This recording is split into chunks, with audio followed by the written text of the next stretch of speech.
know that buying a home is a new and exciting moment in life.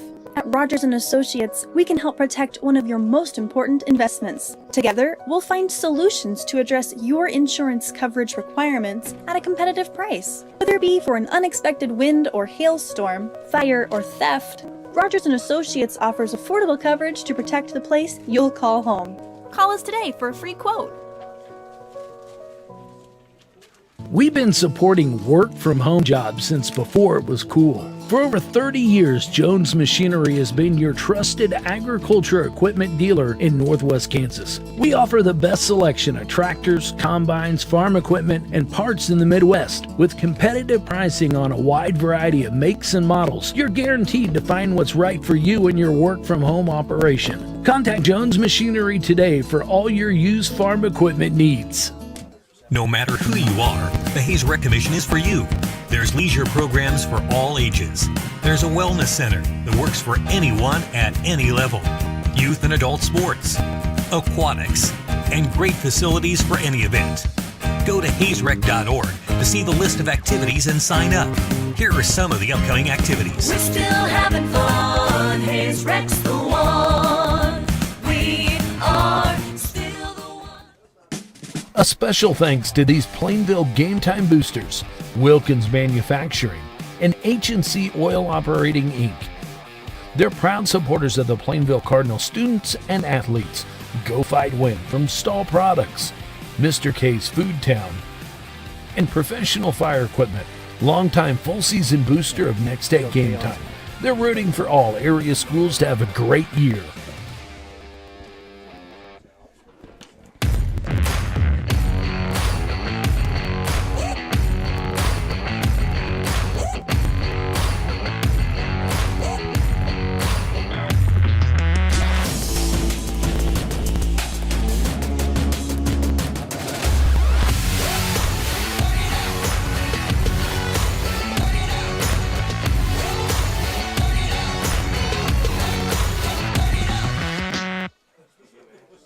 Here at Mapes & Miller, we take care of your finances, allowing you time to take care of your business, farm, and personal lives.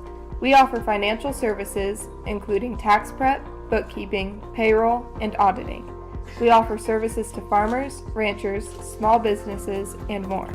By coming to us, you'll be able to spend more time at your business and with your families. It's not what you make, it's what you keep.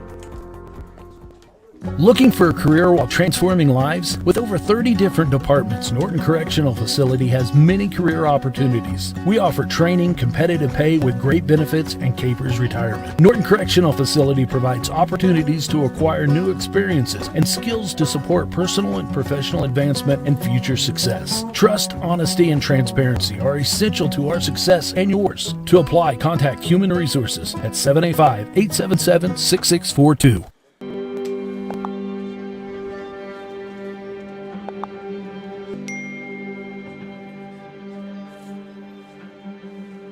Suicide is the second leading cause of death for kids. That's why I rely on Bark. Built by parents, for parents. Bark's award-winning dashboard monitors text messages, emails, and over 30 different apps and platforms for potential safety concerns. Hey, can we talk? Okay.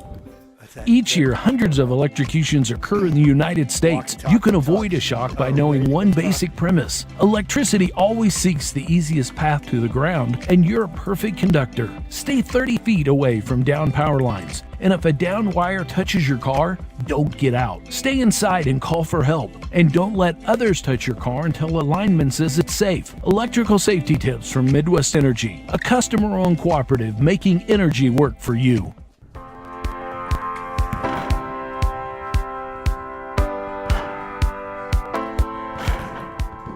Hey Taryn, I want you to try these prescription polarized sunglasses on. Thanks, Dr. J. This is exactly what I needed.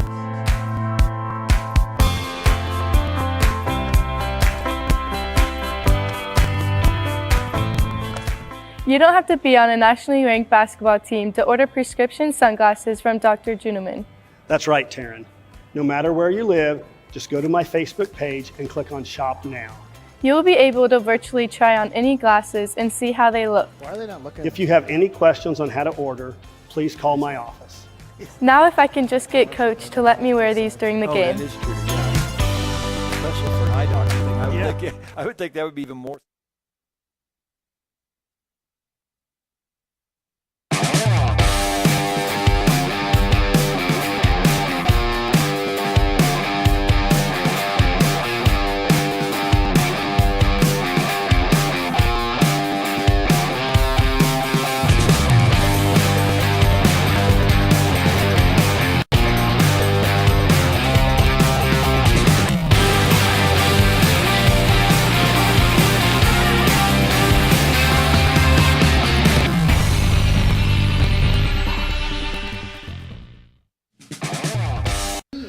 Good evening and welcome everybody to the Game Time Tonight pregame show right here on Nex-Tech Game Time. We're coming to you live tonight from Plainville for our game of the week featuring the Plainville Cardinals and the TMP Marion Monarchs. I'm Curtis Brown. I'm here with Chris Lee tonight filling in for Ivan Sanders. And Chris, a big district game between two MCL rivals tonight that's going to go a long way in deciding this district. Yeah, this will be huge. If TMP wins, they can be the second or the third.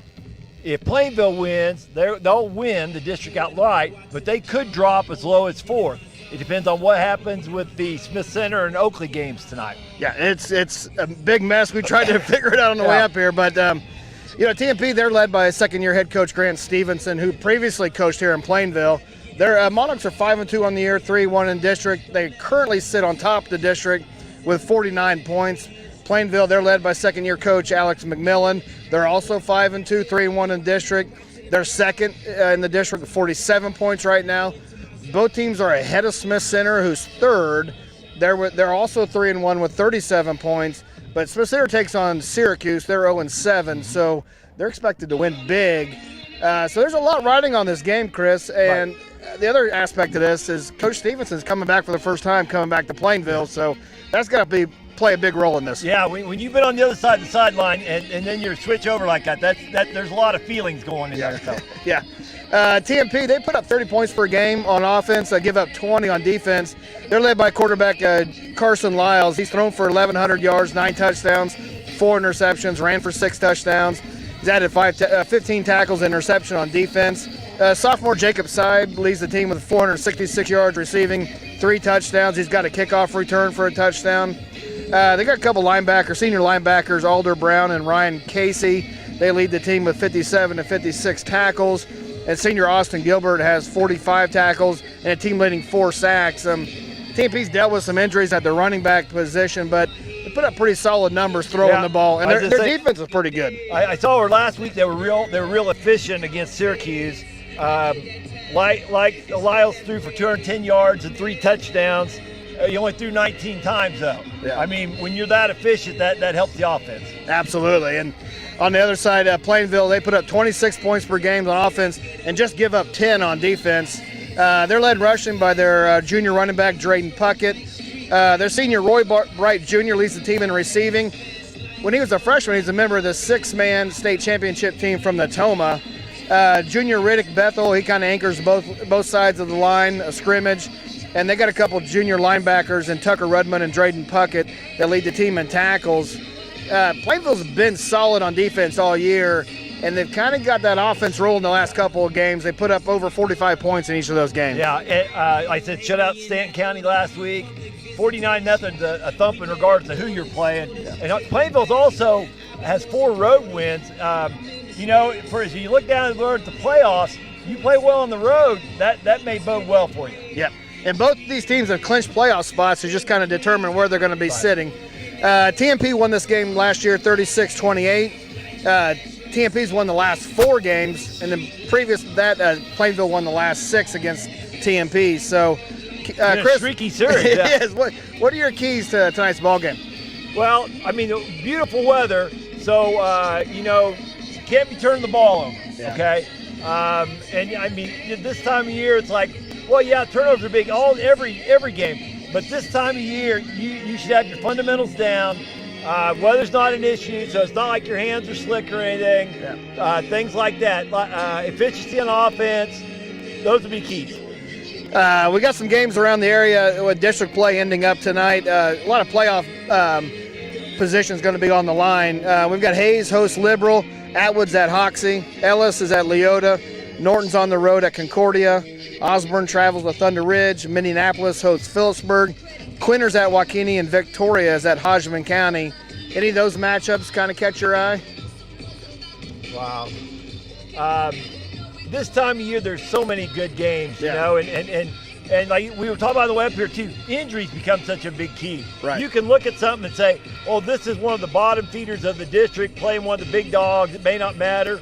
Well, you know, one of those big dogs has injuries before the game or during the game. You know, kids realize that, hey, this might be the last time I play on my home field, or this may be the last time I play at all. You could get some special efforts this time of year. Yeah, and we'll keep you updated with our scoreboard on those games that are in the area. That's our Game Time Tonight pregame show. Coming up next will be the scouting report with interviews from tonight's head coaches. Then after that, we'll be set for kickoff. So stay tuned. You're watching Game Time on Nex-Tech Local 1. A special thanks to these Plainville Game Time boosters, Wilkins Manufacturing, and H&C Oil Operating Inc. They're proud supporters of the Plainville Cardinal students and athletes. Go Fight Win from Stahl Products, Mr. K's Food Town, and Professional Fire Equipment, longtime full-season booster of Nex-Tech Game Time. They're rooting for all area schools to have a great year.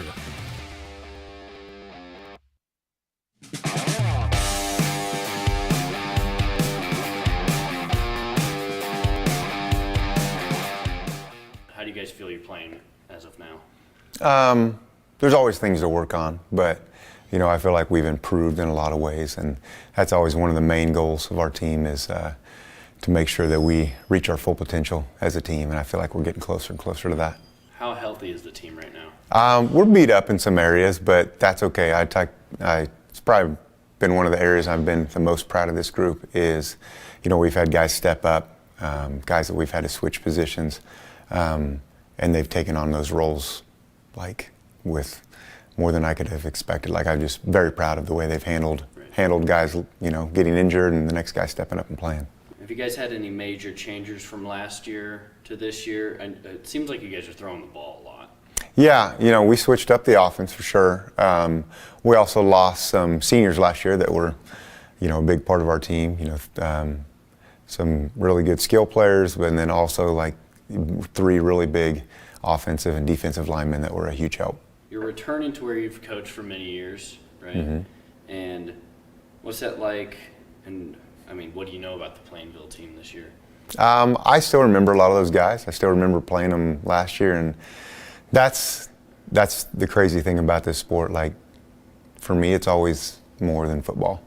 Like, I know a lot of those kids. I care about those kids. I care about their families. You know, I want what's best for them, but at the same time, like, it's a game. Like, we're going to go up, we're going to compete. I'm not going to, you know, take it easy on anybody, and I know they're not going to do the same, and hopefully we can still smile and shake hands at the end. Last question, what's your key to victory tomorrow? You know, we're going to have to execute things well. They do things really well, both sides of the ball and special teams, so we're just going to have to be really dialed in and execute and minimize mistakes, tackle well, and take care of the ball. Yeah, like you mentioned the district, I mean, the MCL itself is wild this year. That our district is extremely tough and competitive this year, and we've had a lot of teams beat each other. So it's kind of crazy that not very often you see if we win Friday night, we're going to be the district champions. If we lose, we're going to be a 4 seed, and that doesn't happen very often. That's kind of the reality, the craziness of our district this year. And but yeah, we've had a lot of teams beat each other. So I think whether that be just anybody can beat each other, anybody on any given night, or just people playing at a higher level later in the season or dinged up. And there's, I mean, small town football, there's a lot of things that can happen that can change a season real quick. I would much rather play through a tough schedule and be better at the end of the season than just play a bunch of bad teams and not a lot of JV time, stuff like that. So I think that kind of prepares our kids for those 4-quarter long games, and just the physicality of it, the conditioning of it, and all that kind of stuff. And but yeah, I think our kids are confident they can win the game, and I think I've I've seen them kind of get over that hump this year. We struggled with some things last year, and I think just the confidence in each other and as coaches and things like that. I think we're kind of figuring things out, and I think we're where we want to be. How are you health-wise? We're pretty healthy. We did have our starting nose guard fullback go down with an ACL on the Smith-Citron game, but I feel like for the most part we've had some kids sick here and there that had to miss a game or two or something like that. But in terms of general health, we're pretty healthy as of right now. So you probably have no problem getting up for this game. I mean, it's against Coach Stevenson. I mean, only a second year away from being here for so long. Do they go into it pretty excited? Yes, they do. I'm worried about them being too excited. I want them to try to find that happy medium of being excited to play the game of football and play at their highest level. And because sometimes I felt like last year we were so high here, we weren't playing very, very good football. So that's kind of been my challenge to them this week is like, hey, I know we're excited to play TMP and that's great, but we can't play at a level above our heads. So we just have to keep that even-keeledness and keep our composure and things like that. And hopefully the kids understand that. Okay. What do you guys need to do right to win this game? We can't beat ourselves.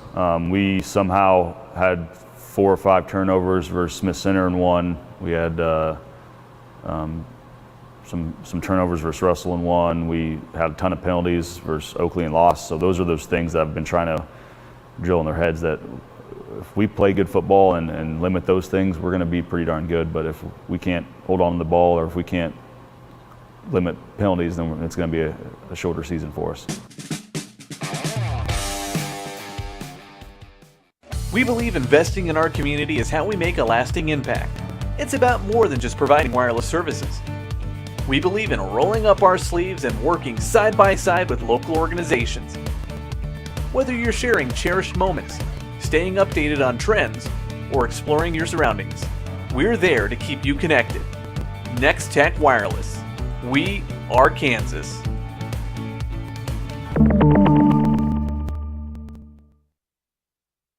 We know that buying a home is a new and exciting moment in life. At Rogers & Associates, we can help protect one of your most important investments. Together, we'll find solutions to address your insurance coverage requirements at a competitive price. Whether it be for an unexpected wind or hailstorm, fire or theft, Rogers & Associates offers affordable coverage to protect the place you'll call home. Call us today for a free quote.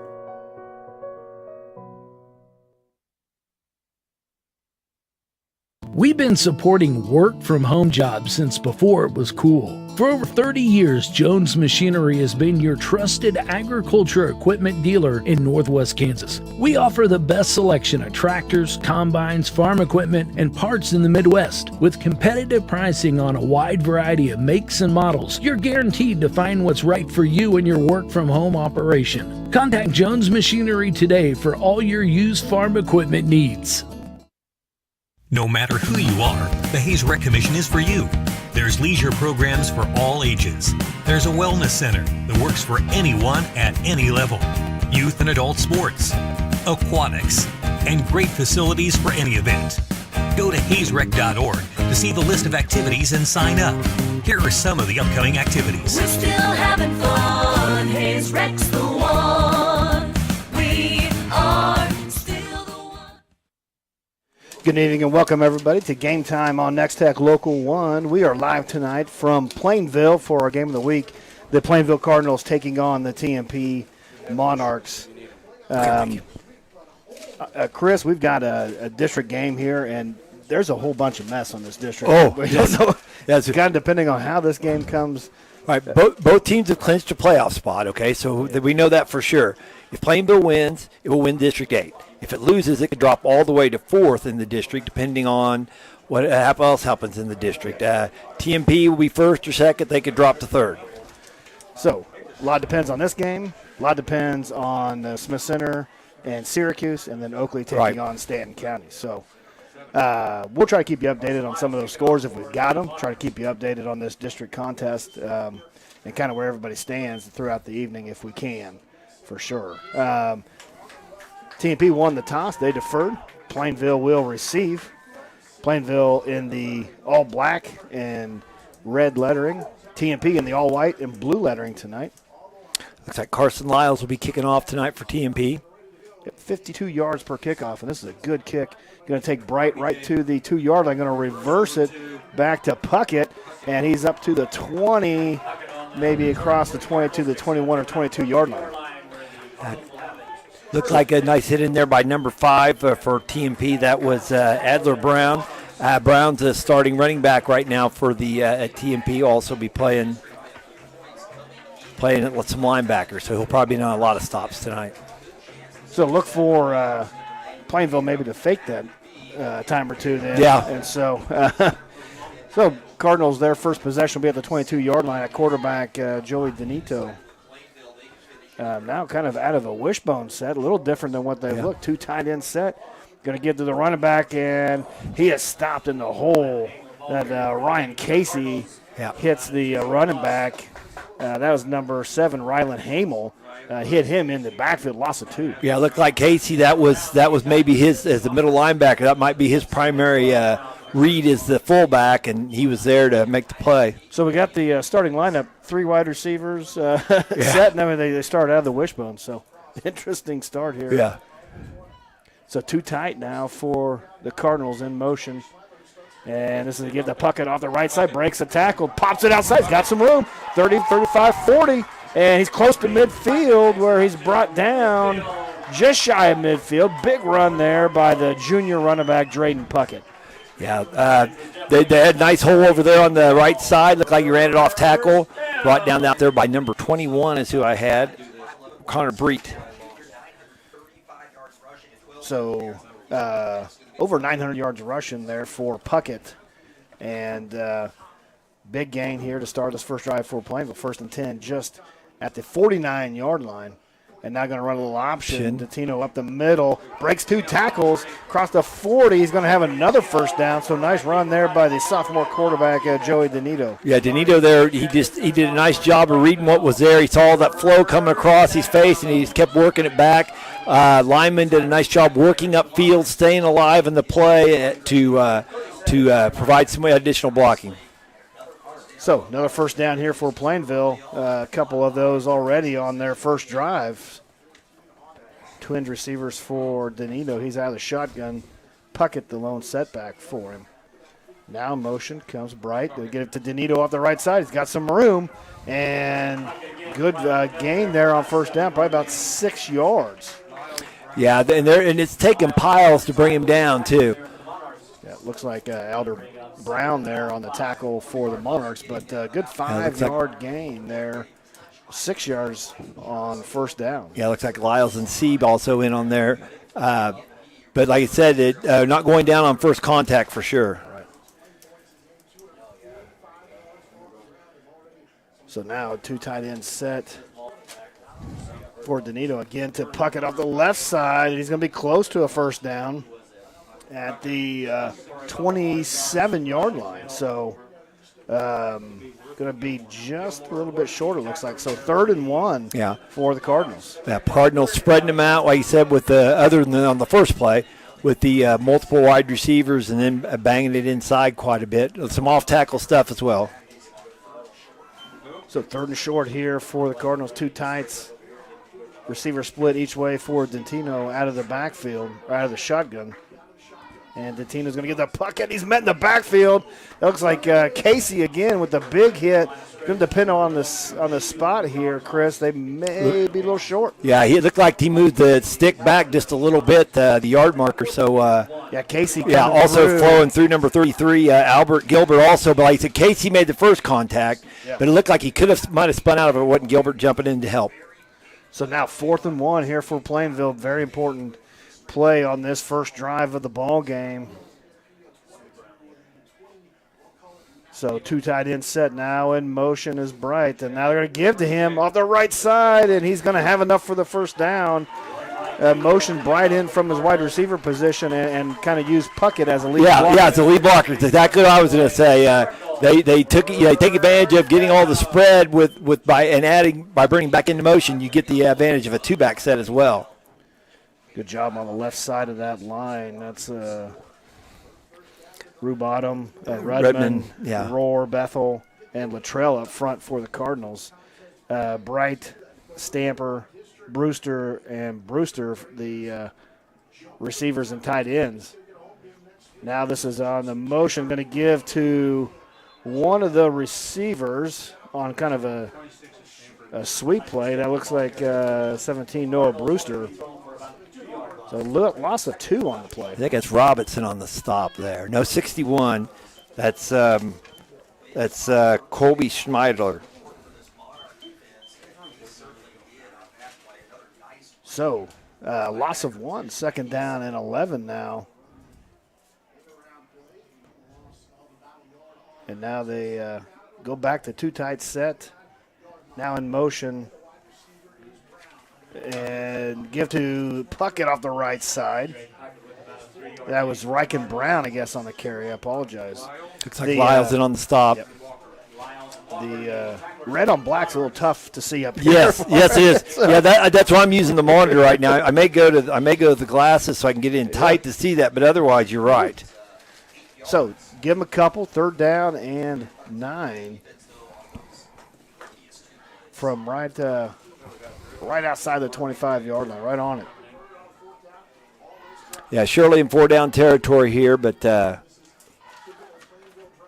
the Tino out of the shotgun, going to roll left, and he's hitting the backfield and dropped there for a big loss. That's Austin Gilbert coming through with the loss on the play, and I don't think they'll call it a sack, but it's a big loss. It's going to be a 4th and 15. Yeah, and boy, this is a tough spot here because you, like you said, I just said it's 4-down territory. Now you're kind of you're about going to have to go for it though, aren't you? Yeah, that's too close to punt. So outside the 31, they're going to have to get down to the 16-yard line. It looks like to get a 1st down, but it looked like an option play and just too much penetration up front for the Monarchs. So 4th and 15 here. Trips to the right. Looking to throw that way. Tino rolls. Throws across the middle, and it's picked off. Yep. It is Carson Lyles with the interception, and TMP's defense holds on this first drive. That was an interesting drive because Plainville really put their authority down and really muscled up on that drive, and then got to about the 30-yard line, and all of a sudden it just froze. You can't blame the kid for making the play. Boy, that would have been better if he'd have knocked it down. Right, yeah.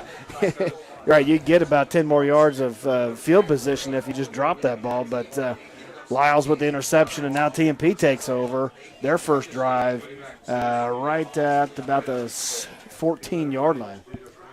Now they've got a couple guys in the backfield almost looking like a reverse, like an inverted wing, and this is give to Brown, the running back, and he's going to get a couple on 1st down. Down on the bottom of that pile is number 7 for the Cardinals. That is Ryan Hamel. So up front for the Monarchs, Ryan Casey, Diego Fernandez, Braden Gilmore, Kenneth Walker, and Easton Worth. Carson Lyles back at quarterback, and this is a zone read, and Brown is stopped up the middle. No gain there for the senior running back, Brown. Yeah, the defense just really rallied to the ball there. There were several bodies there to keep anything from happening. There really wasn't even an opportunity to bounce it.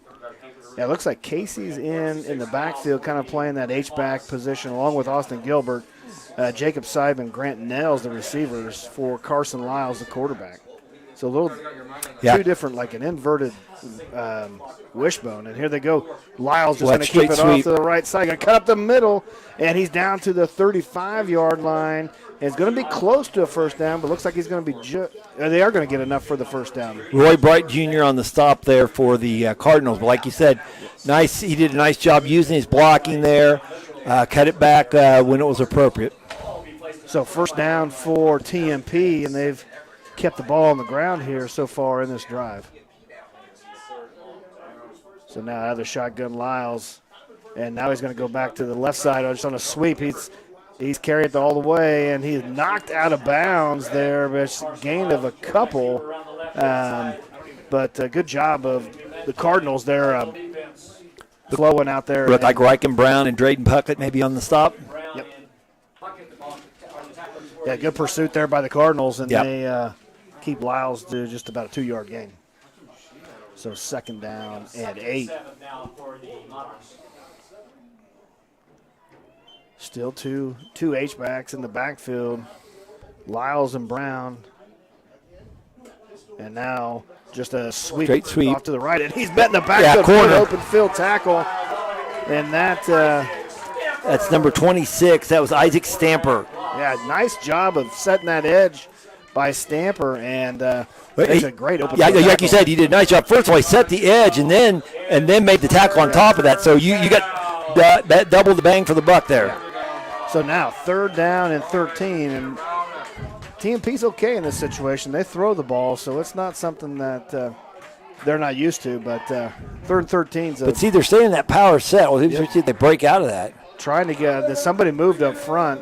Let's see, do they get? They're going to point towards the Cardinals. They're going to get free 5 yards here. So make that's it a little more manageable. Yeah. 3rd and 8 for the Monarchs. They're keeping two guys in, the H-backs, and we'll see if either one of them go out for this presumed pass, I guess. So. Well, it almost looks like they're outnumbering Plainville in the box, but it hasn't been able to bring that effect yet. So now another move, and now they're going to go back 5 yards. It looks like Saib, a little false start. So gain 5, lose 5, right. Back to the original spot. So Grant Stevenson, the coach, TMP now, comes back to Plainville for the first time tonight in this big district game. A little different perspective from the other sideline. Yes, it is. Assume. Yes, it is. Be interesting. You probably know some of the people on the other sideline, too. So now Lyles out of the shotgun, looking to throw. He's got some time across the middle, and he finds his receiver. Nels makes the catch, and all the way down to the 48-yard line. Lyles threaded that pass right in between a couple defenders. Yeah, right in between a couple of nice. Like I said, he waited for that opening in the defense. Bright Jr. on the stop there, but he read that really well. Yeah, just right in. There's 3 Cardinals there. Right. Nice job of Nels of concentrating and making that catch. Nels just a freshman. Freshman, yeah. That's what I say. That's a nice play for a freshman. Nice play for anybody. Third down conversion for the Monarchs. This is a give to Brown up the middle. He gets to the 45. Stopped out there by number 62. That's a Riddick Bethel, a 6 foot, 230-pound junior. Good big boy to have there in the middle. Kind of take up some of that in the middle of the line. So give him 2. So second down and 8 for TMP, right at the 45-yard line. Now Lyles out of shotgun, going to pitch it to Brown off the right side. He follows some blockers to the 40 and is out. Gets down at the 39, but there's a flag on the far side of the field. Bright and Tucker Redmond on the stop. Let's see what the flag is here.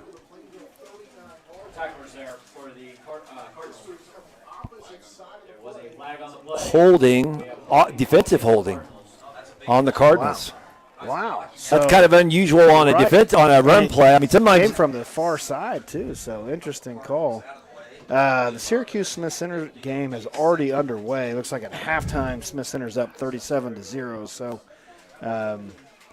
that should be, and then Oakley's up on Stanton County 21-7. So in this district, with Smith Center and Oakley winning pretty handily so far, right, you kind of know where these two teams are going to stand depending on this game.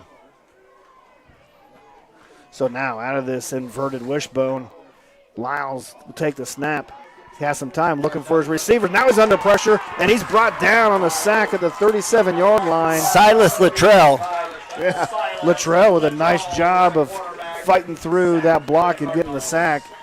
Pretty decent protection for a little bit, but good coverage by the Cardinals. Yeah, they said the Cardinals they're dropping out more secondary.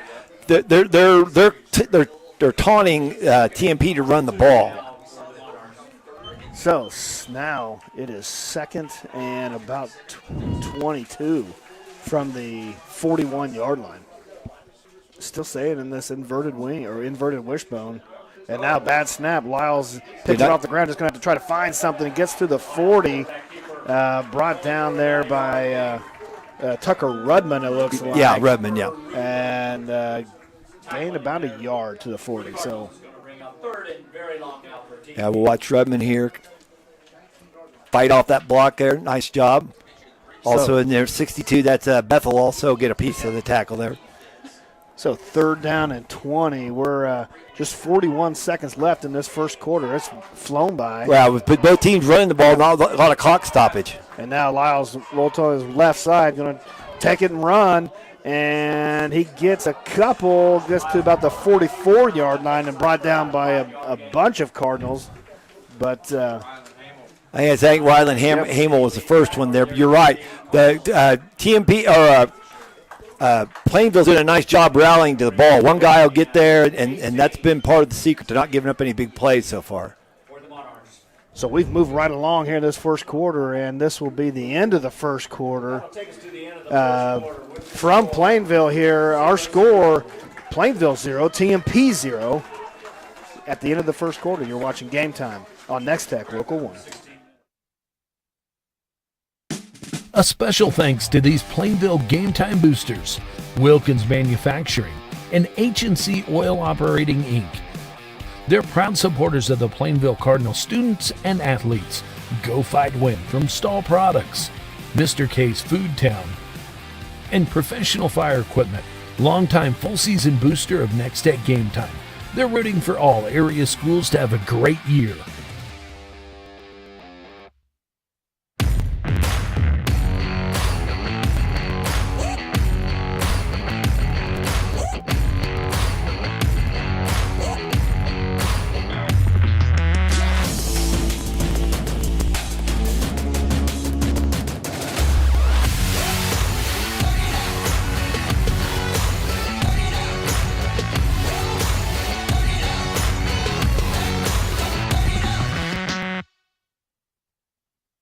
Welcome back to Game Time on Nex-Tech Local 1, where we're just finished the first quarter. There's no score here from Plainville.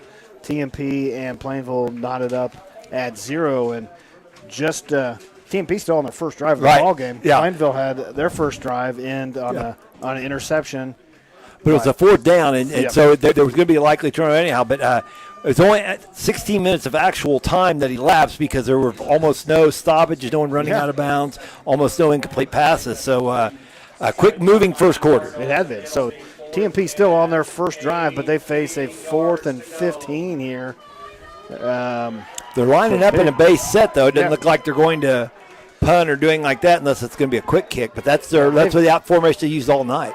Yeah, it's kind of this inverted wishbone that, and now the officials are making number 20, Grant Nels, come off the field. So some equipment issue in for the Monarchs is Isaac Puritan. Boy, Nels, as I said, had their biggest play of the game. So I'm sure they didn't want to see him trot off the field. I wonder there. what's the deal there. He doesn't look like he's adjusting anything. So. Well, I didn't see any blood, or of course it could have been somewhere where I couldn't see it. But so now Lyles out of the shotgun, looking to throw, kind of under pressure. Nice job of protection. There's a flag down, going to throw it up in the air and just over his receiver, but 2 flags down. And this could be a holding here. At least one of them could be holding. Sieb was the intended receiver there. Looked like contact was made there by Luttrell as he released the ball. So let's see what the call is.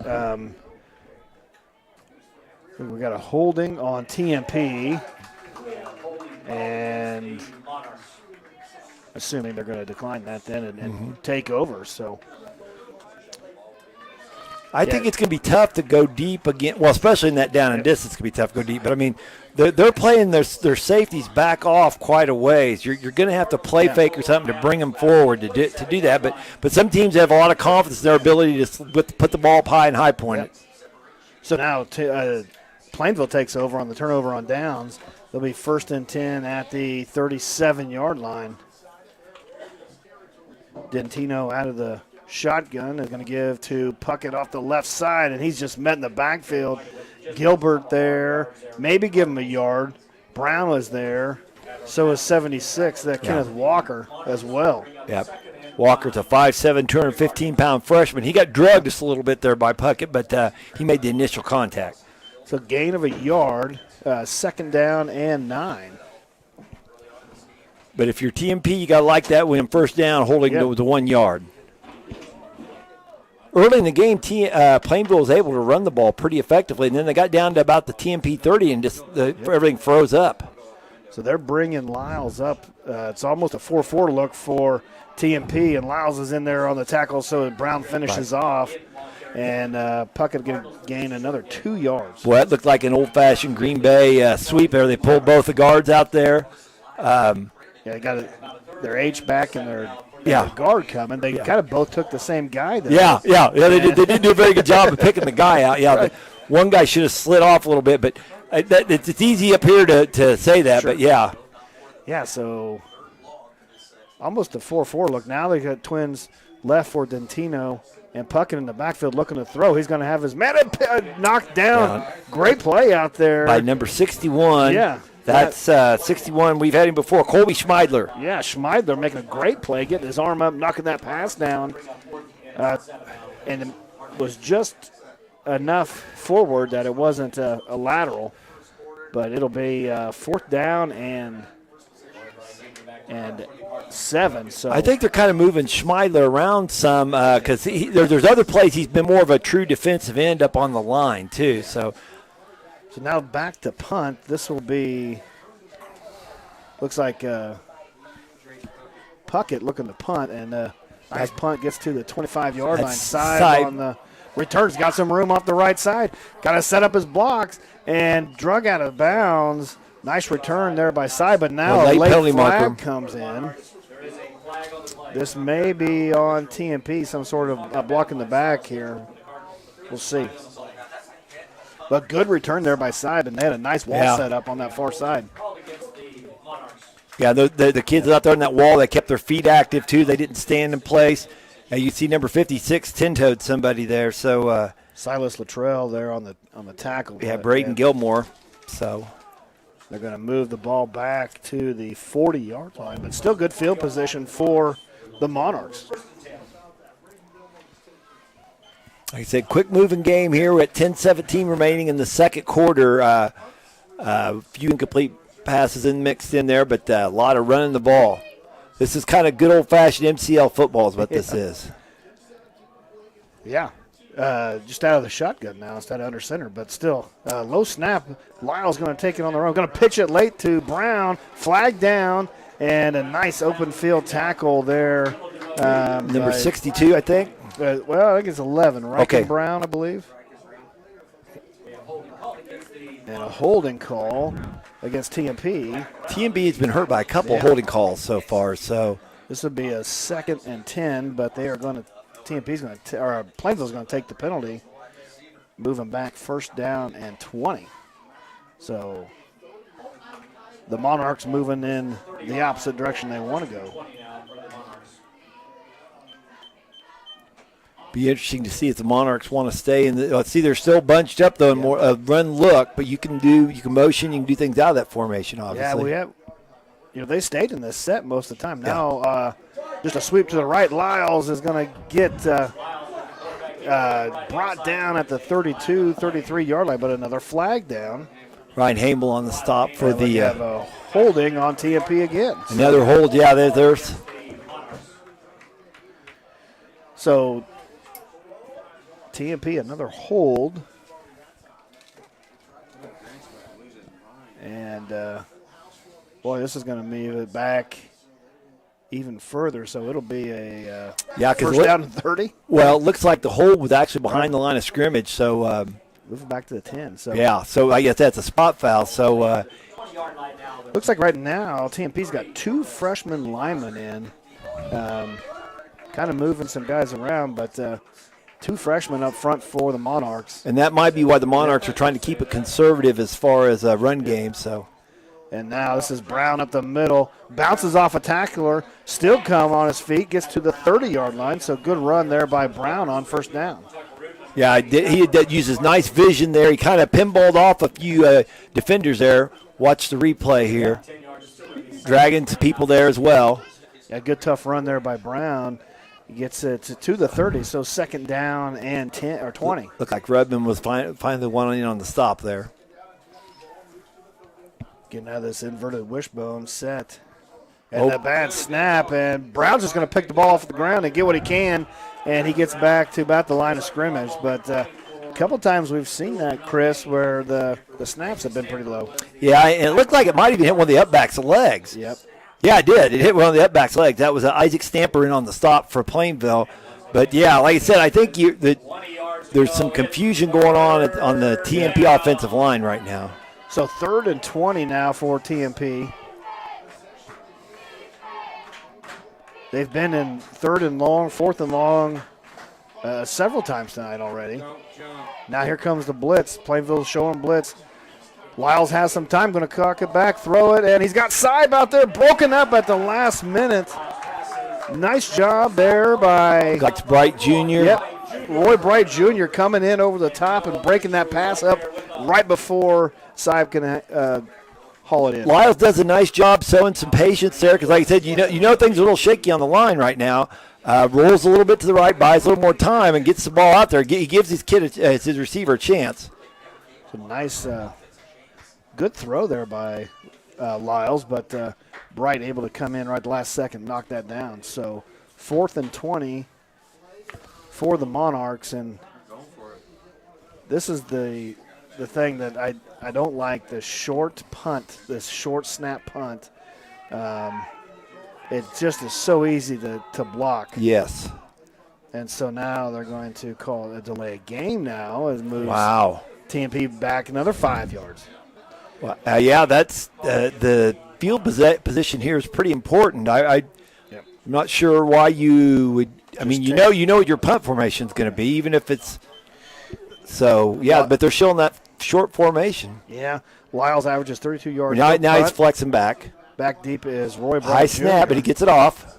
Nice high punt from Lyles. Bright takes it at the 40 and gets a couple yards, and that is it. Grant Nels there on the and Seib as well on the tackle. Bright gets 2 yards. Now watch the replay here. Like I said, nice coverage there by Niles. Good job. And it's 1st and 10 now for Plainville. They still have pretty good field position there at the 41-yard line. So see what Plainville does here. Their 3rd possession. We still have no score. Right. Yeah, as I say, really no one's really threatened that much. I mean, there are 1 or 2 passes into the end zone, but not really a true threat.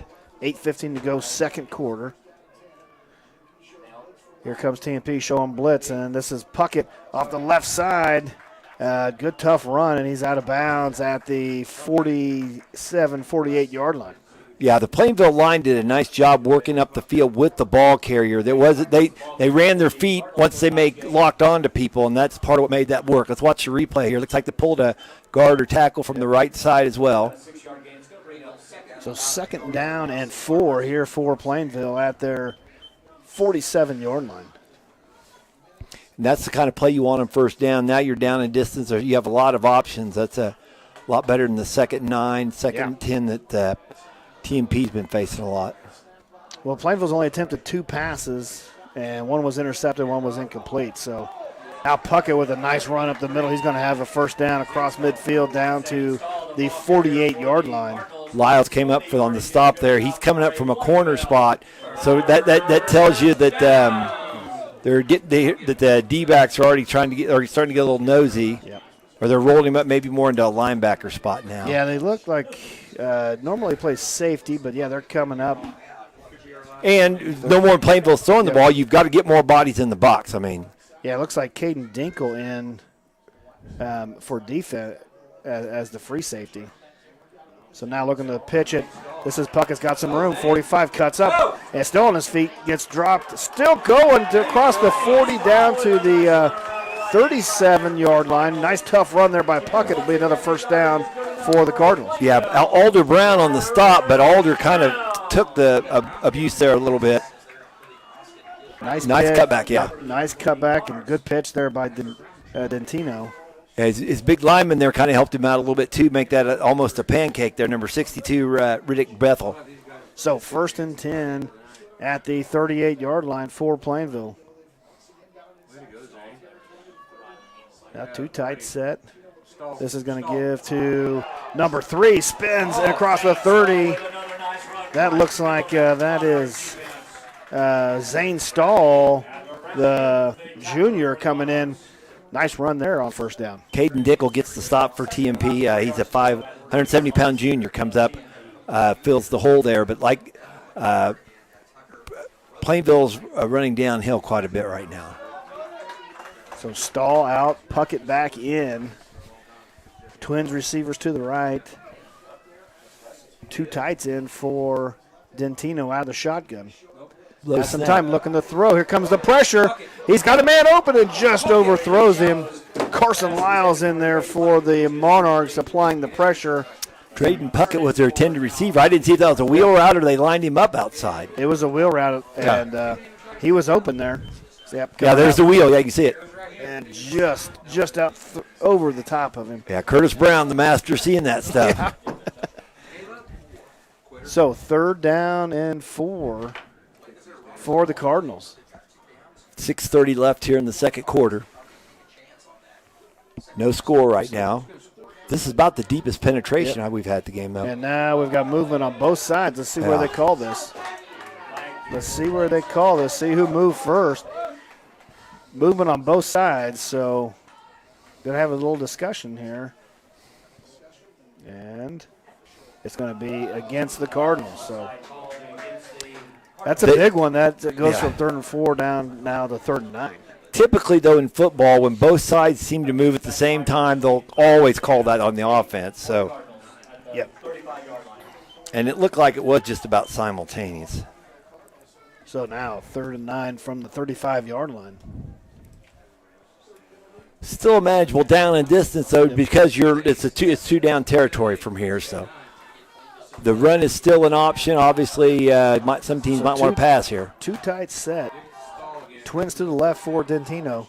Looking to throw now. Here comes the pressure. Let's set the screen up. Has Puckett. Puckett rolls to the middle. On his feet to the 30. 25 down to the 22-yard line. He's going to have a first down. Nice executed play by the Cardinals. Set that screen up nice. Tripped up out there by Seib. And that's a nice job of Puckett of turning back towards the middle of the field instead of going outside. Yes, he saw the white flowing across his face, and he cut it back. So first down for Plainville now at the 23-yard line of TMP. Still two tight set for Dentino out of the shotgun. And he's going to look to throw again. Across the middle, he's got his tight end down to the 10-yard line. That's Rylan Hamel there on the reception. It'll be another first down. Yeah, I was going to say. That's a nice play. That was.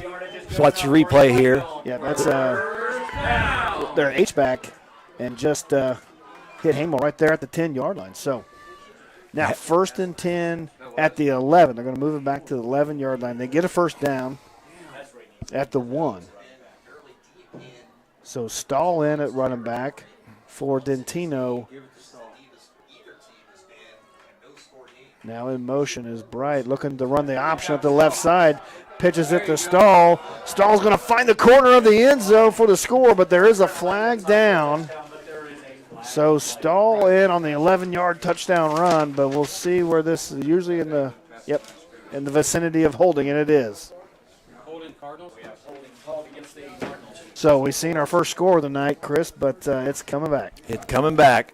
Boy, and you had to think something was up there because no one came up to force the pitch for the longest time. So moves this ball back to the 21-yard line. So 1st and 20 for Plainville. Big holding call on the Cardinals, and now they're yeah, we have both teams that's been victimized by the hold so far tonight. Several penalties so far. Now Dentino give to Stahl, and he's across the 20 and brought down close to about the 16-yard line, so kind of rolled on a defender there.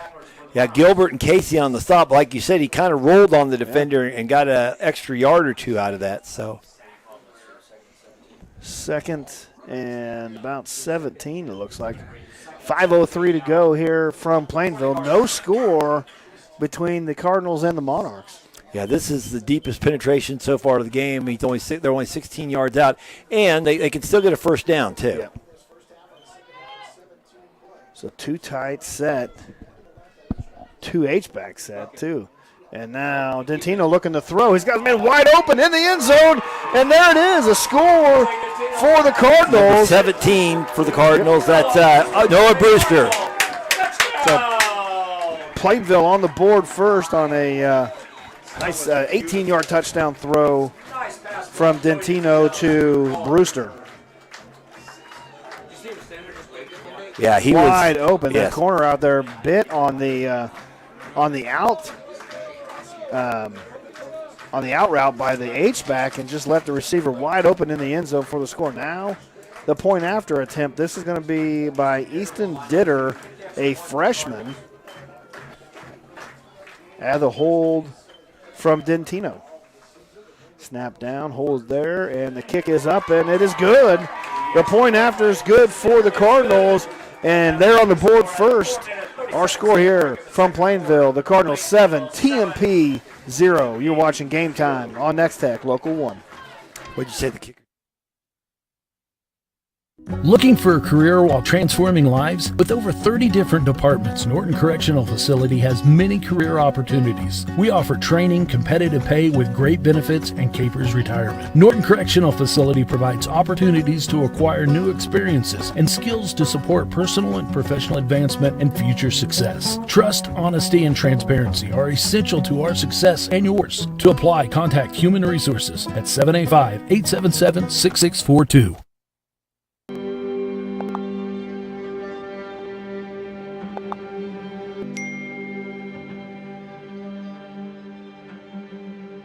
Suicide is the second leading cause of death for kids. That's why I rely on Bark. Built by parents, for parents. Bark's award-winning dashboard monitors text messages, emails, and over 30 different apps and platforms for potential safety concerns. Hey, can we talk? Okay. Welcome back to Game Time on Nex-Tech Local 1, where we just seen the Plainville Cardinals get in the end zone for the first time tonight. Our first score on the ball game. This was a long time before either team scored. Right. So. Plainville mixes run and pass. There were more pass in that one than run. Like the last scoring play, for example, that was a play fake where the Monarch came up and destroyed the guy that had received the fake, but that didn't matter. The wide receiver, or Brewster, was wide open in the end zone. So now this kickoff by Ditter is going to go out of bounds and give TMP pretty good field position for their next drive. Just 4:37 to go here in the first half. Yeah, that first quarter went really fast. Second quarter going a little slower. Had a few incomplete passes mixed in there, but for TMP this will be really interesting. They've had some problems on the line of scrimmage. They're playing. They're pretty young and pretty light. So we'll see. They're going to move the Cardinals back and going to make them re-kick. And if you're a team that likes your return game, that's I want to give them another chance. The 8-man football, a lot of 11-man football. I'm sorry. You can make a lot of things happen there. So Nell's back. It looks like Seib back as well for TMP. And now Ditter with the kickoff. And Nels is going to take it at the 20 off a big bounce up across the 30, 35. And he's down there for the Monarchs, but they've got an injured player on the field. Injured Monarch there on the field, and so while he's down there going to tend to him, we'll take a quick break. You're watching Game Time on Nex-Tech, Local 1. Each year, hundreds of electrocutions occur in the United States. You can avoid a shock by knowing one basic premise. Electricity always seeks the easiest path to the ground, and you're a perfect conductor. Stay 30 feet away from down power lines. And if a down wire touches your car, don't get out. Stay inside and call for help. And don't let others touch your car until a lineman says it's safe. Electrical safety tips from Midwest Energy, a customer-owned cooperative making energy work for you.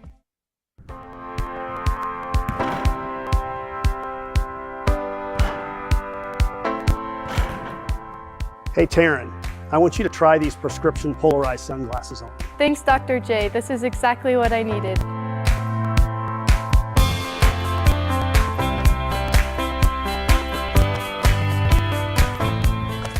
You don't have to be on a nationally ranked basketball team to order prescription sunglasses from Dr. Juneman. That's right, Taryn. No matter where you live, just go to my Facebook page and click on Shop Now. You will be able to virtually try on any glasses and see how they look. If you have any questions on how to order, please call my office. Now if I can just get Coach to let me wear these during the game.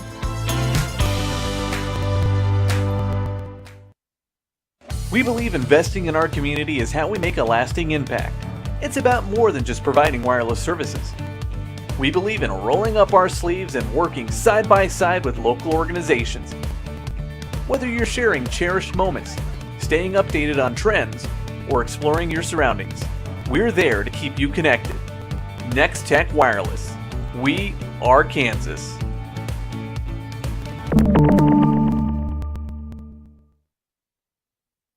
We know that buying a home is a new and exciting moment in life.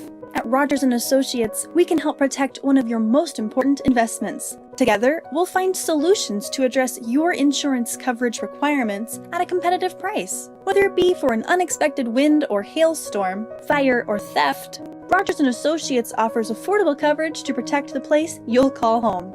Call us today for a free quote.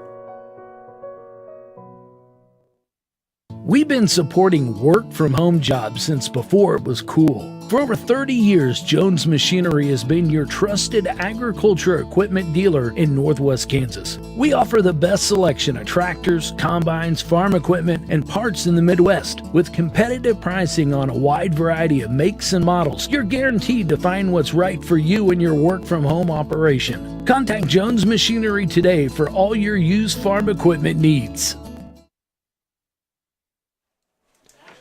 Good evening. Welcome back to Game Time on Nex-Tech Local 1. The EMS staff is out on the field taking care of a injured Monarch, but we'll take a look at the area scores here tonight, get you an update there on some of the area games going on.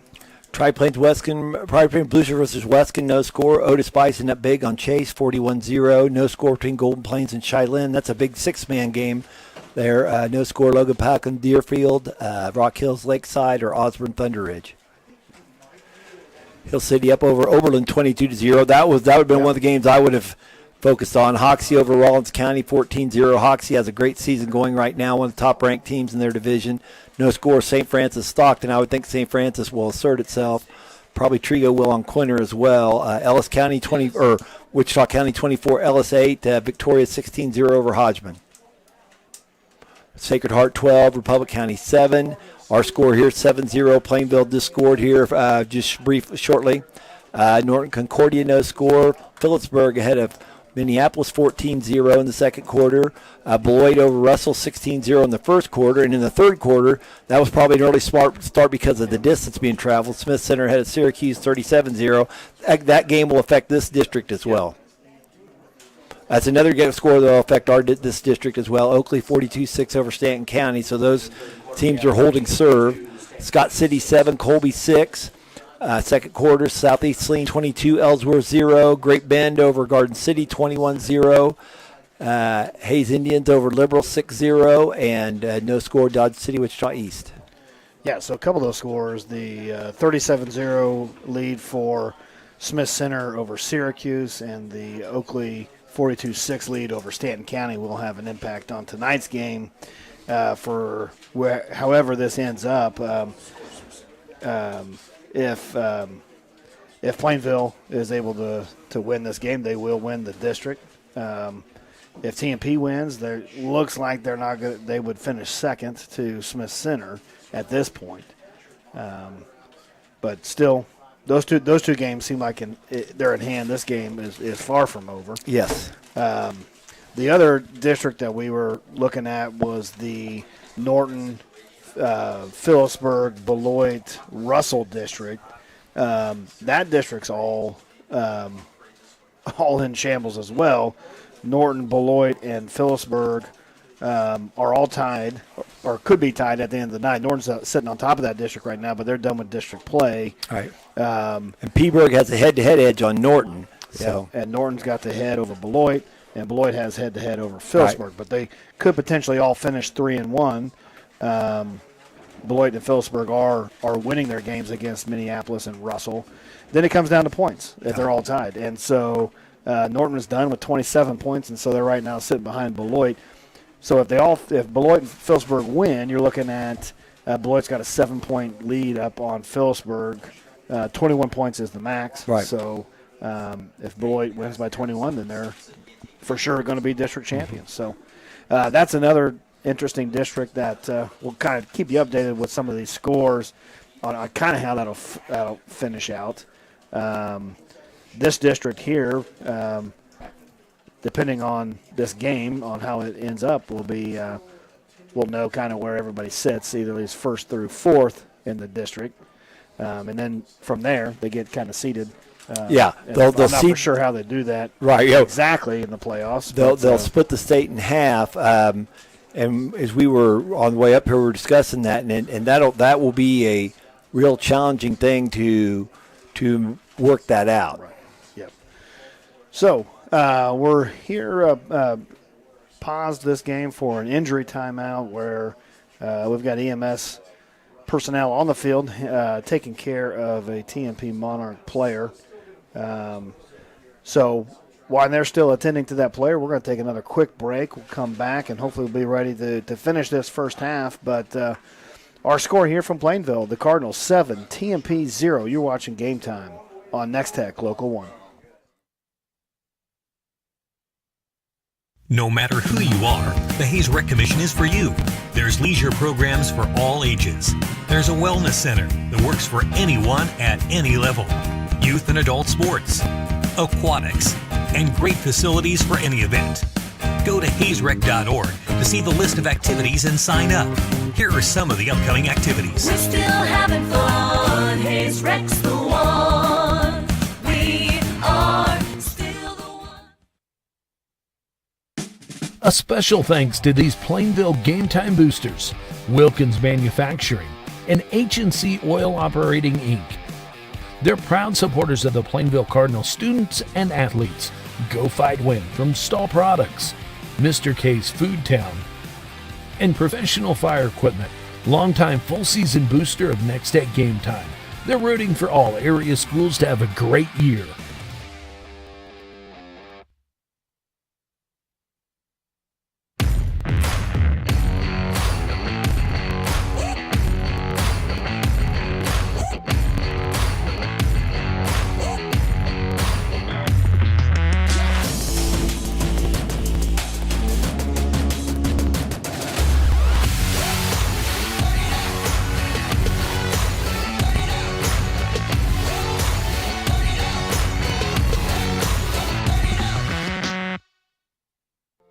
Here at Mapes & Miller, we take care of your finances, allowing you time to take care of your business, farm, and personal lives.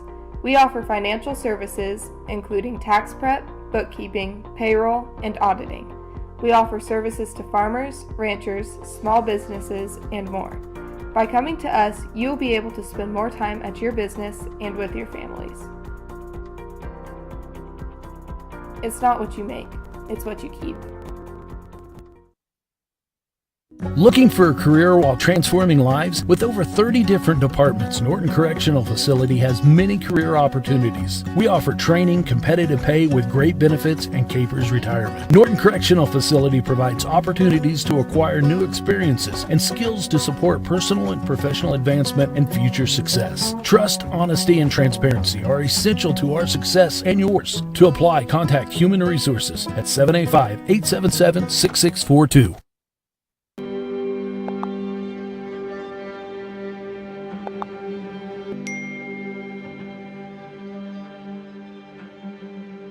Suicide is the second leading cause of death for kids. That's why I rely on Bark.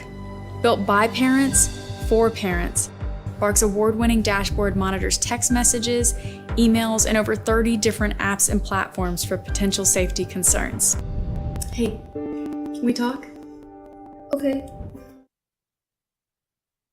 Each year, hundreds of electrocutions occur in the United States. You can avoid a shock by knowing one basic premise. Electricity always seeks the easiest path to the ground, and you're a perfect conductor. Stay 30 feet away from down power lines. And if a down wire touches your car, don't get out. Stay inside and call for help. And don't let others touch your car until a lineman says it's safe. Electrical safety tips from Midwest Energy, a customer-owned cooperative making energy work for you.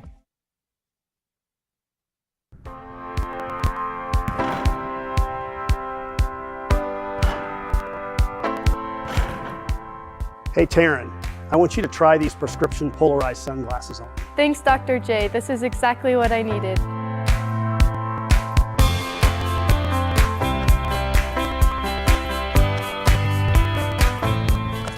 You don't have to be on a nationally ranked basketball team to order prescription sunglasses from Dr. Juneman. That's right, Taryn. No matter where you live, just go to my Facebook page and click on Shop Now. You will be able to virtually try on any glasses and see how they look. If you have any questions on how to order, please call my office. Now if I can just get Coach to let me wear these during the game.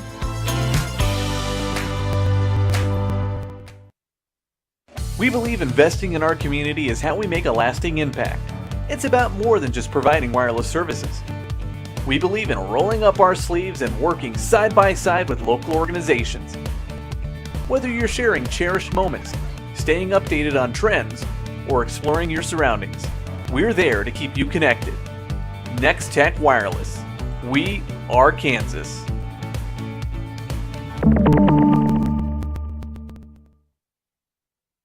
We know that buying a home is a new and exciting moment in life. At Rogers & Associates, we can help protect one of your most important investments. Together, we'll find solutions to address your insurance coverage requirements at a competitive price. Whether it be for an unexpected wind or hailstorm, fire or theft, Rogers & Associates offers affordable coverage to protect the place you'll call home. Call us today for a free quote.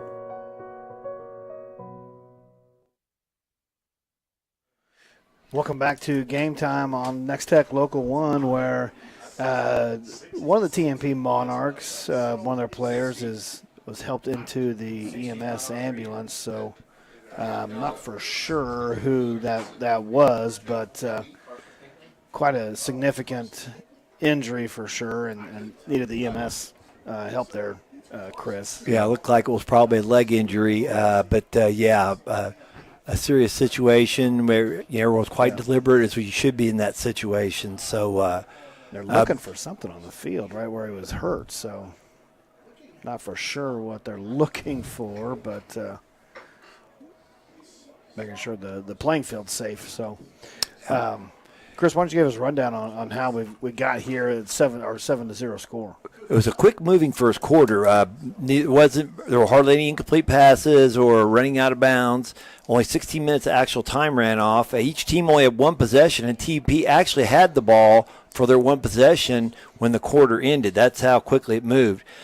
Second quarter, it looked like Plainville started to assert itself a little more. It moved the ball downfield, scored on an 18-yard TD pass from Dentino to Brewster. Looked like it was off a little play fake there.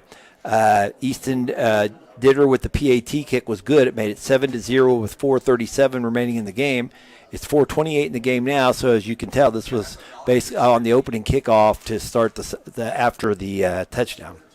So they'll have team people have the ball about a little over almost 4.5 minutes here to operate before halftime.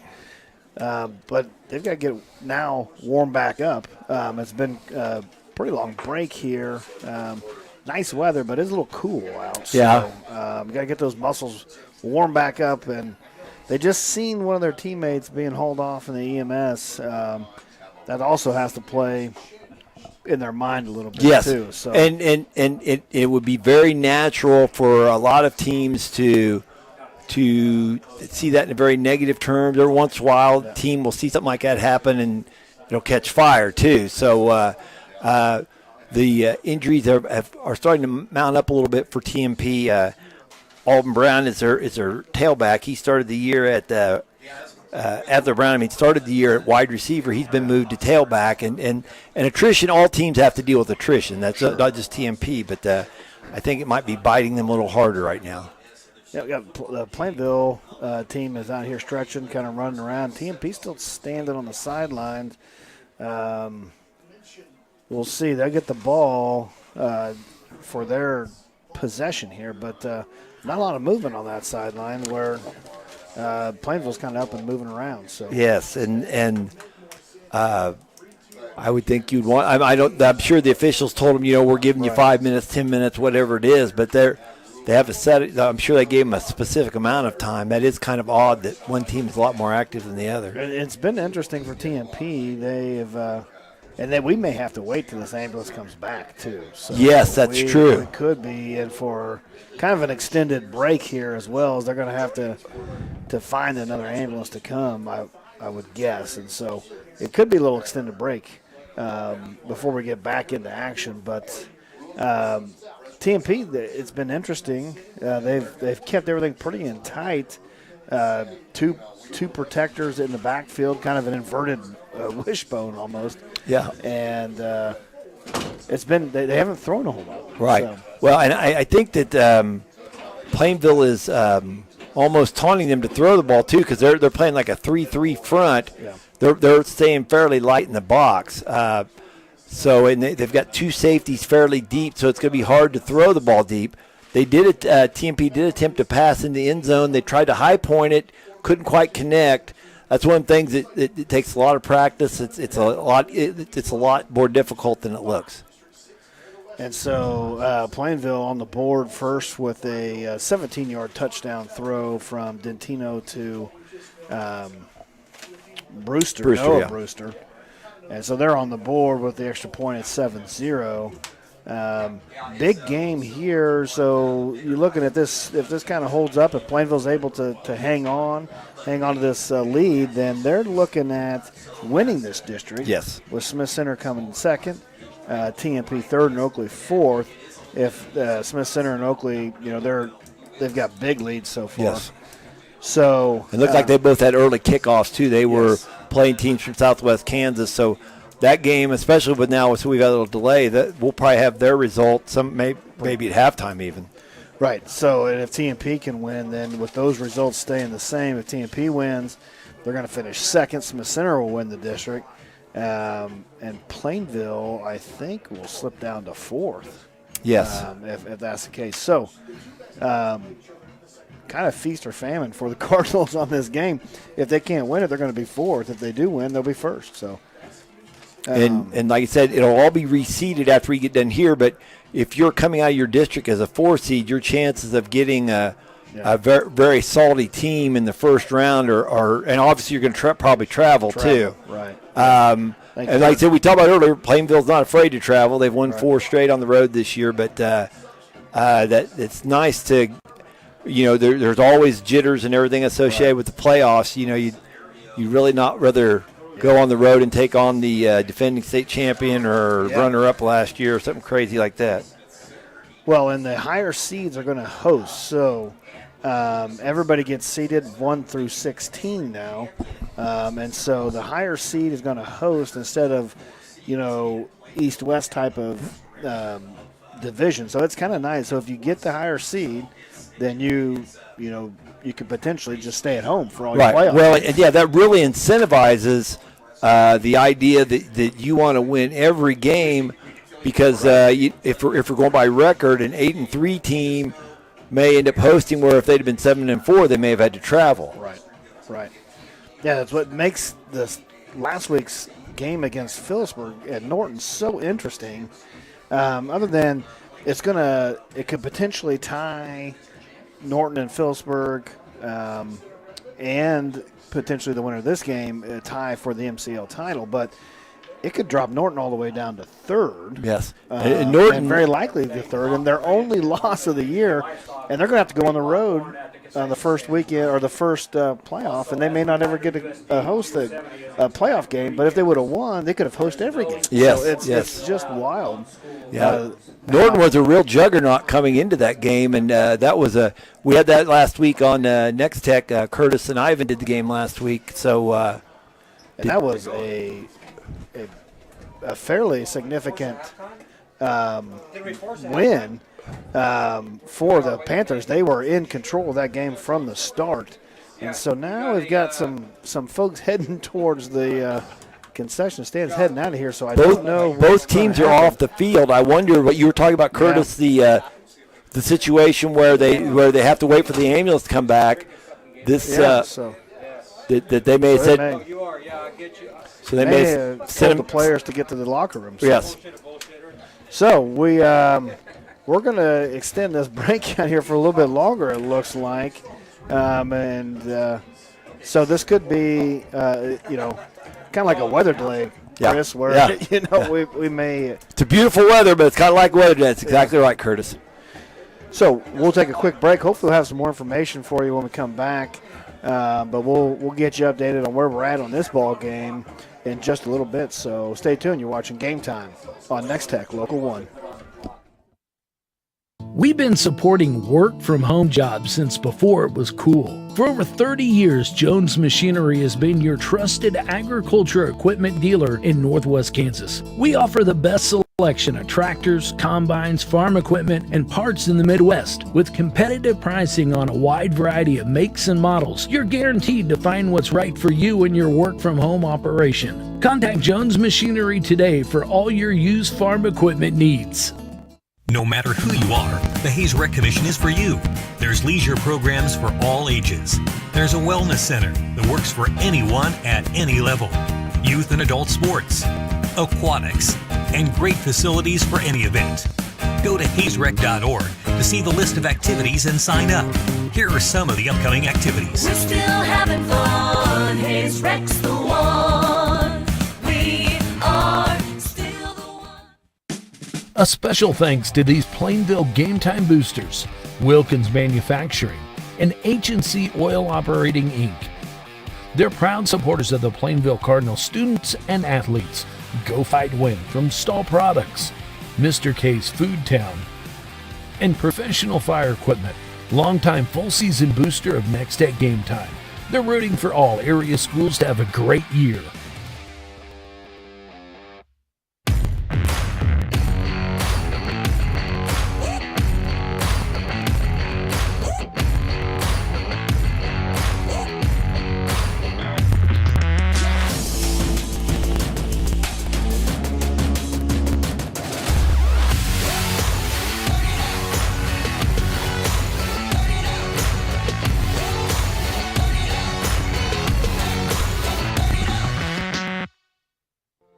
Here at Mapes & Miller, we take care of your finances, allowing you time to take care of your business, farm, and personal lives. We offer financial services, including tax prep, bookkeeping, payroll, and auditing. We offer services to farmers, ranchers, small businesses, and more. By coming to us, you'll be able to spend more time at your business and with your families. It's not what you make, it's what you keep. Looking for a career while transforming lives? With over 30 different departments, Norton Correctional Facility has many career opportunities. We offer training, competitive pay with great benefits, and Capers retirement. Norton Correctional Facility provides opportunities to acquire new experiences and skills to support personal and professional advancement and future success. Trust, honesty, and transparency are essential to our success and yours. To apply, contact Human Resources at 785-877-6642.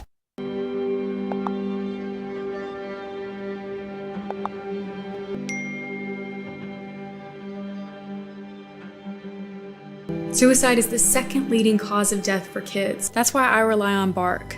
Built by parents, for parents, Bark's award-winning dashboard monitors text messages, emails, and over 30 different apps and platforms for potential safety concerns. Hey, can we talk? Okay.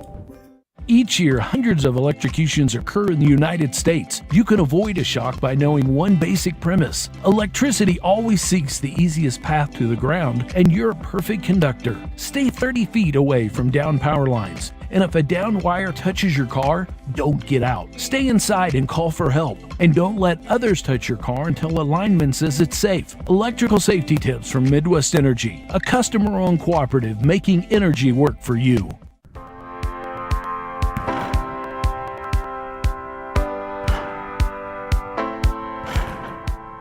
Hey Taryn, I want you to try these prescription polarized sunglasses on. Thanks, Dr. J. This is exactly what I needed.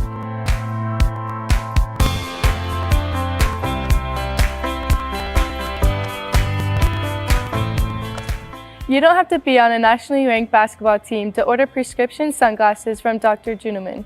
That's right, Taryn.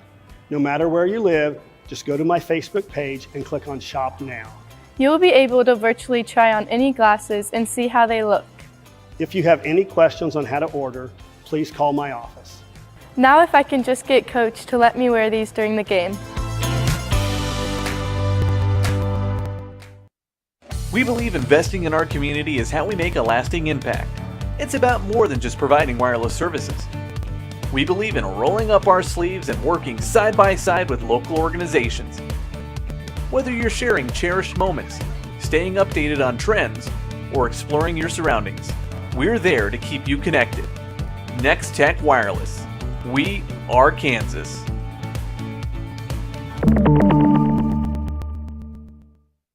We know that buying a home is a new and exciting moment in life.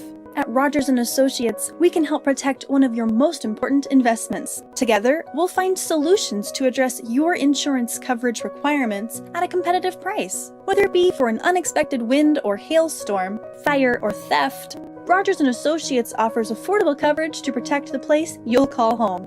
Call us today for a free quote.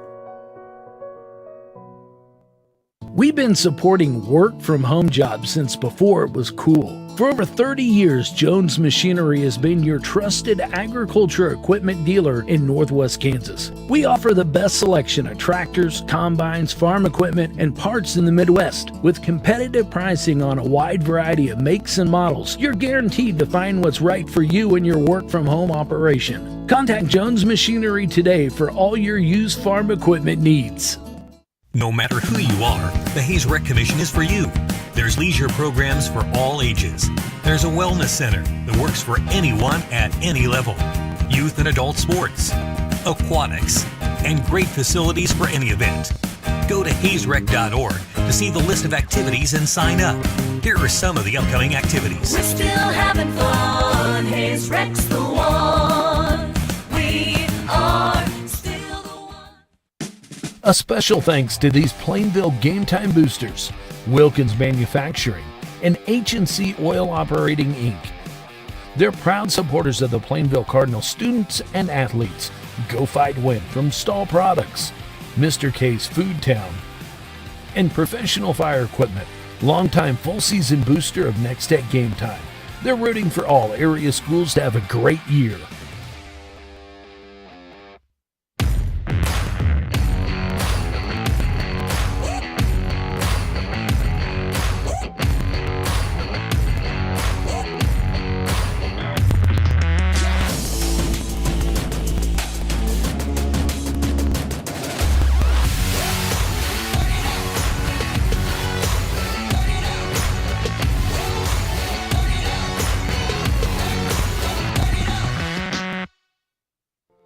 Here at Mapes & Miller, we take care of your finances, allowing you time to take care of your business, farm, and personal lives. We offer financial services, including tax prep, bookkeeping, payroll, and auditing. We offer services to farmers, ranchers, small businesses, and more. By coming to us, you'll be able to spend more time at your business and with your families. It's not what you make, it's what you keep.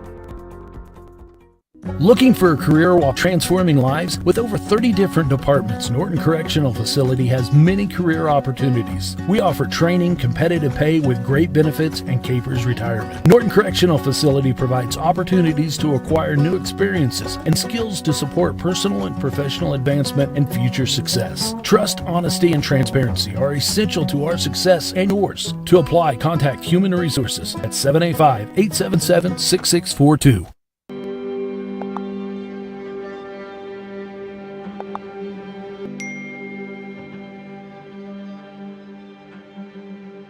Suicide is the second leading cause of death for kids. That's why I rely on Bark. Built by parents, for parents, Bark's award-winning dashboard monitors text messages, emails, and over 30 different apps and platforms for potential safety concerns. Hey, can we talk? Okay. Each year, hundreds of electrocutions occur in the United States. You can avoid a shock by knowing one basic premise. Electricity always seeks the easiest path to the ground, and you're a perfect conductor. Stay 30 feet away from down power lines. And if a down wire touches your car, don't get out. Stay inside and call for help. And don't let others touch your car until a lineman says it's safe. Electrical safety tips from Midwest Energy, a customer-owned cooperative making energy work for you.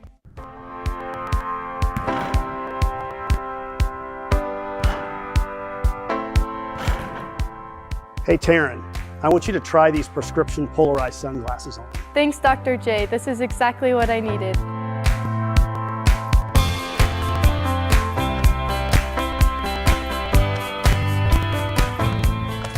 You don't have to be on a nationally ranked basketball team to order prescription sunglasses from Dr. Juneman. That's right, Taryn. No matter where you live, just go to my Facebook page and click on Shop Now. You will be able to virtually try on any glasses and see how they look. If you have any questions on how to order, please call my office. Now if I can just get Coach to let me wear these during the game.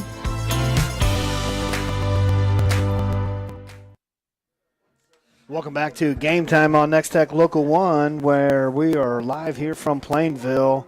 Our score, the Plainville Cardinals 7, TMP 0. We have been in kind of an extended delay because of an injury to a TMP Monarch. They were able to take him by ambulance, but we have to wait for the ambulance to come back. So they've got the players back on the field and warming back up, but been a delay, so we'll try. Let's see if we can't get you updated on some of the scores that we've had. Some of these games have started early, Chris, and so they've almost, some of them are done already. So. Right. We have no score on most of the games on this panel, but Otis Bison is beating Chase Cats 55-6 in the second quarter. Hill City over Decatur Community 44-6. That was a matchup I think most people thought was going to be quite a bit closer than that. Hoxie over Rollins County 22-0. That's another showcase matchup here. A no score with St. Francis Stockton. Trigo has pointed out Quinter, and that game is over. Leota is ahead of Ellis 32-8. Leota, Wichita County is a juggernaut again. I've seen them in person this year. Victoria's ahead of Hodgman County. That's a final 46-0. Republic County is trails Sacred Heart 20-13 at the half. Our score here 7-0. Norton 14, Concordia 0 at half. Phillipsburg 20, Minneapolis 7. Beloit at the half, quite a ways ahead of Russell 32-0. Looks like Beloit may win that district. Smith Center 50, Syracuse 0 in the fourth quarter. It looks like we're getting ready to resume the 4:28 remaining. Yeah, they got to set the clock at 4:28, and we will start. Yeah, so now we're finally back in action here from Plainville. TMP's going to have the ball, 4:28 to go before the half, and so after this long break, it looks like now we're going to start back up. So first down for the Monarchs at the 32-yard line. Now back into a twin receiver set, kind of a pistol I formation set. Yeah, they're spread just a little more now. For Lyles, and he's going to take a low snap and just get what he can, and he's swung down at the 30-yard line. That looks like that may be Tucker Rudman. Silas Litton. Silas Trail, I think, on the stop there. So here's a replay. We'll see that coming up again. It's a tough way to start the play when you have to pick the ball up. And that's been a couple times tonight. There's been kind of a low snap, and so loss of a yard, second down and 11 here for the Monarchs. Now still have the pistol formation. Twins to the right for Lyles, looking to throw across the middle. Has his receiver, that's Nels, and he's got the ball down across midfield, down to the 48-yard line. And that's the second big reception for Nels on the evening. Yeah, he just finds a little seam in there and gets it upfield, and then he drug Riken Brown for about 5 extra yards. Nice offense. That's the spark that the Monarchs need at this point. Yeah, Nels a big receiver, 6'2", 175, just a freshman. And so now Lyles rolling to the right. He has his other receiver. That's That's Puritan out there in the flat. A nice throw on the run for Lyles will pick up about 5 yards. Puritan's a 5'9", 150-pound junior. Like you said, he does a nice – they're getting some movement there, and I think that's probably buying a little time for the young, small offensive line there. So maybe six yards, so third down or second down and 4 for TMP. Now still back in this pistol set. And a high snap this time. Throws across the middle. That's Saib. He snatches that ball out of the air. Little high throw, but Saib is able to hang on for the first down. Brought down there by Noah Brewster, but like I said, he does a nice job of jumping up to get that ball. Takes a little courage sometimes over the middle to go up like that. So, well, you know you're going to get hit. Yes. But Saib with the catch, and it'll be a first down for TMP. Now again out of the pistol set. Brown moves toward the left of Lyles in the backfield, looking to throw again. Now Puritan, and as the pass is a little low, it hits the ground. I'm not sure that was going anywhere anyhow, so that may have been a fortunate incomplete pass there. But the Monarchs have had a nice job coming out here in the second half with a short passing game, finding some seams, getting the ball out fairly quickly, rolling the quarterback a little bit to give Lyles maybe a little more vision to see the open people. And it's something that we've seen this year that they've done a lot. So now Lyles looking to throw across the middle and just outside just in front of his receiver Saib, who's looked back and he's kind of won a holding penalty there, but no call. Looked like Stamper in coverage there for the Cardinals. Looks like half the line was trying to cut the defensive line for Plainville. The other half did not. And so big third down here for TMP in this second quarter. Looking to throw, play action across the middle, and he has his receiver just out, throws him a little bit, and it falls incomplete. He had Saib, but Lyles could not hit him. So fourth down and 10 now for TMP. We have 2:26 to go in this first half, and Chris, if they're unable to convert, you got to give Phillipsburg or Plainville a pretty good field position to end this half. Yeah, and they threw the ball well in their last possession, so moving it down the field quickly is something they're capable of. TMP will get the second half kickoff, so looking to throw across the middle and in and out of the hands of Saib, and Puckett was there on the coverage, and he may have deflected that a bit, but distracted Saib for sure. Yeah. Yeah, they have got it. Yeah, I think there was a tip there. It. So turnover on downs for TMP after they moved the ball a little bit, and now Plainville is going to have some time here at the end of the half to maybe make this a 2-score lead. You got to like the spark that TMP showed coming off the injury too. Sometimes an injury like that can kind of pull you down. Dentino then give to Puckett. The ball's on the ground, but he's able to recover it, and Plainville avoids a big mistake there. Looked like big boy number 76 on the stop there. That's Kenneth Walker, a 5'7", 215-pound freshman. So ball pops out, and Plainville able to get back on top of it. So now Dentino looking to throw, has got some time, steps up in the pocket across the middle and knocked down by number 2 for the Monarchs. That's Caden Dinkle. Nice play by Dinkle. Yes, big play there to deflect that little play fake there. He climbs the pocket nicely to find his receiver, but yeah, that was definitely Dinkle that deflected that. Another Monarchs on crutches. That may be Austin Gilbert for TMP. One of their starting linebackers and kind of an H-back set, so he looks like he's limping off. And so just the injuries are piling up for TMP. Yes. So now 2 back. Now they're going to move Puckett to the line of scrimmage in the slot. Looking to throw Dentino across the middle, and he's picked off by Brown for TMP, and he's got some room off the left side. Avoids one tackle, 30 down to the 15-yard line for Brown, and TMP is going to be set up nicely here at the end of the first half. Number 54 made the stop there. That's Silas Luttrell. But he turned defense into offense really fast there. Like I said, TMP's getting a nice little spark here. 124 remaining in the half, so they've got time to punch it in. Yeah, he transitioned from linebacker to running back real quick. Yes. So now, back to this pistol set where they lost one of their H-backs already, so they've kind of switched up what the game plan was to start this game. Yeah, number 55, Ryan Casey now is it. And so now high snap, Lyles finds his receiver. That's Puritan, and just a nice little curl play, going to get about 5 yards. Stopped out there by number 26. That's Isaac Stamper playing at that linebacker level.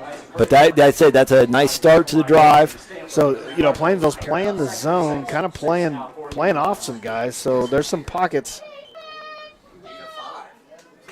There's some pockets out there to find some receivers for Lyles. Now, going to call a timeout here on 2nd and 5. TMP with the timeout. 53 seconds to go in this half, and going to have 2nd and 5 from the 10. So still plenty of time, Chris, here to get this one in the end zone. Oh, yeah, and like I said, TMP comes up with a nice spark. They're using a short passing game, getting the ball out fairly quickly, moving the quarterback Lyles out a little bit to give him some passing lanes. But like you said, though, they're putting this together with bubble gum and Band-Aids here. That was Gilbert you thought you saw down there in the end zone. Austin Gilbert was the starting up back, H-back, whatever you want to call that. They've now transitioned Ryan Casey, who started the game at left tackle, into that spot. So nothing gets by Eagle Eye Curtis Brown here. So, but but you give TMP a ton of credit because they're innovating on the fly here. Yeah, they're just trying to find any warm bodies out there. I think they've got the freshmen, 2 freshmen up front now. Looks like Colby Schmeidler in at left tackle. And so everything is just kind of pieced together for TMP. But the interception by Brown, and now they're set up for a shot at this end zone, try to make this, try to tie this score up. 7-0, our score, Plainville with the lead. And now out of the pistol set is Lyles, looking over the defense, looking back to the sideline for the call. High snap, going to take it on the draw, and he's brought down close to the line of scrimmage. That's Stamper again on the tackle. Nice job. And another timeout for TMP. Going to give him a yard, so 3rd down and 4 for TMP. So I think they still got one more timeout left. Plainville has all 3 of theirs, but TMP trying to go back-to-back here in possessions. They're going to get the ball to start the second half. So if they can score, get the ball back, maybe a 2-for-1. The momentum will be huge for TMP's losing. They've lost 2 players that we know of during this game. So like I said, they're improvising on the fly here. Plainville has showed some offensive spark, but for them to go in tied or 7-6, 7-8, whatever would be the outcome of the PAT would be huge for the Monarchs. So the interception by Brown, Plainville saw an opportunity to get to try to make this a 2-score lead. And I always like when coaches are aggressive, and that was Coach McMillan was definitely aggressive there. It just backfired on him where his quarterback threw an interception. But TMP, that interception is now set up in nice field position. They've got themselves a nice chance here to put their first score up on the board. We got 3rd down and 4 from the 9-yard line. Twins receivers to right of Lyles. High snap, brings it down with one hand across the middle, and it's broken up there by, I believe that's Puckett there on the defense. Breaks that pass up. Nice play. Pass completed for Nels. And he put it up where he had to, too, but it was just nice defense reaching up, defending the ball without pass interference. So these snaps that were low, and now they're coming in high for Lyles, and him and Nels motioning out. So it's going to look like maybe this is going to be a jump ball for Nels in the corner. And Lyle's going to go the other direction. Saib in the corner, and he's brought down. There's a flag in the end zone. It looked like maybe the defender had tripped up and was on the ground. Yeah, that's exactly what happened. Saib tripped over him. So I think there's going to be a couple of conversations here, but you're right. I also replay here. See, he trips down, and then he trips, and they're going to call pass interference on the Cardinals, and he just fell down. I don't think there was any there was no contact out there. Did you see any contact? Well, Chris? There wasn't any intent, but he prevented him from catching the ball. I mean, he wasn't going for the ball. He was on the ground. Looks like maybe there was a pull on the jersey, and so Jason down there. Here it is, another replay. A straight dive by the quarterback, stacked up out there. They're going to be short there, fourth, or it's going to be second down and goal from about the 3 now, and there's a timeout call. Looks like Redmond stacked that up. Maybe Bright may have helped on the stop there. Well, the Plainville crowd was not happy with that call for sure. But now we've got a second down and goal from the 4, just 24 seconds to go. But the TMP is able to get another few plays here to try to get this in the end zone. Yeah, that pass interference call, what would have been half the distance to the goal line, moved about the 5 or 6 yard line. Then they got a short gain there. This will be. There's a TMP. What they have, maybe one timeout left. They have no timeouts. No timeouts left. Okay, so that will affect their play calling. I mean, they seem to have some. They seem to be fairly comfortable with trying to throw high point balls. So that may be what they do. They've also worked the middle a little bit, worked some seams, but now there's not very many seams because there's just not much room. Well, Lyles is right-handed, so you can roll him out here to the left. But it's going to be, that's a more difficult throw. Yeah, you're throwing back kind of across your body. Got some swivel in your hips to be able to do that. So Twins receivers to the left for Lyles out of the shotgun. And looking to throw, looking left. Throws left, and is it picked off? Oh, no, he took it off his hand. Nels took it from the defender in the end zone, and that's a touchdown for the Monarchs. Boy, it looked like that was picked off. And was that Riken Brown on the defending there, and it looks like and that's a freshman that reaches in there and takes that ball out too. What a play! And he just comes over the top and grabs the ball. That's number 64. Yeah, that's Rudman on the defending that. He was in great position. Nels just goes over the top. So now the 2-point conversion attempt.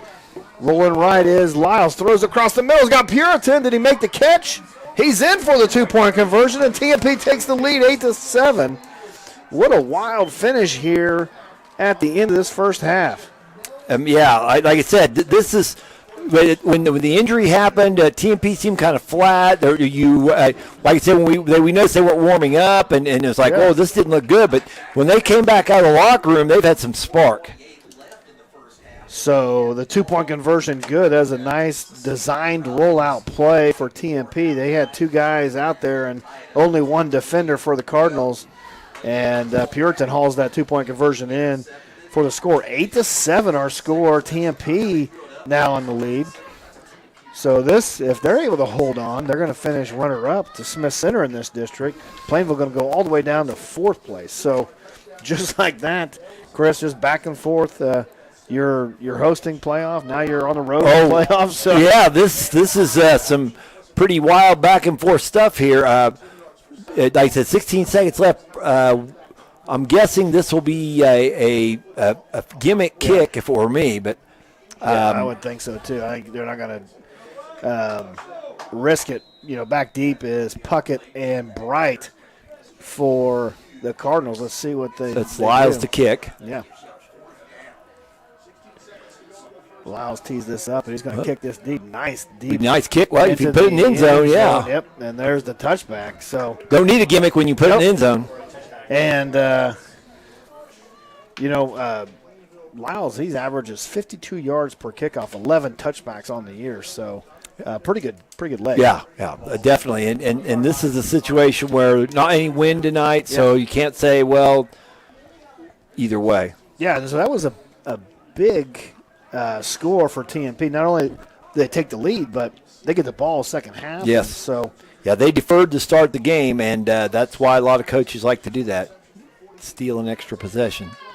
So now let's see what Plainville does here to finish out this first half. Too tight set for the Cardinals. And this is just going to be Puckett on the carry. On the left side, still on his feet. Runs over the defender and down to the 36-yard line, but there's a flag down. Lyles looks like on the stop there. See what the replay looks like here. So that'll be a hold against Plainville, going to move this back. And now, they had all the momentum going in, and now it's completely switched to the other side of the field. And TMP, with all the injuries that they're dealing with, they are still able to be pretty formative. Well, right. Well, they're leading the game. I mean, I think that right whereas after that injury occurred, I think if you'd asked the TMP folks if they would take an 8-7 lead at halftime, they'd have said, "You bet." Yeah, sign us up. So now back first and 20. They're going to let this clock run. So that'll be the end of the first half. I think we're going to be a short half. Right. I think it's just going to be a 10-minute short half break because of the extended injury break. But what an ending to that first half. Our score here from Plainville, TMP 8, Plainville 7. You're watching Game Time on Nex-Tech, Local 1.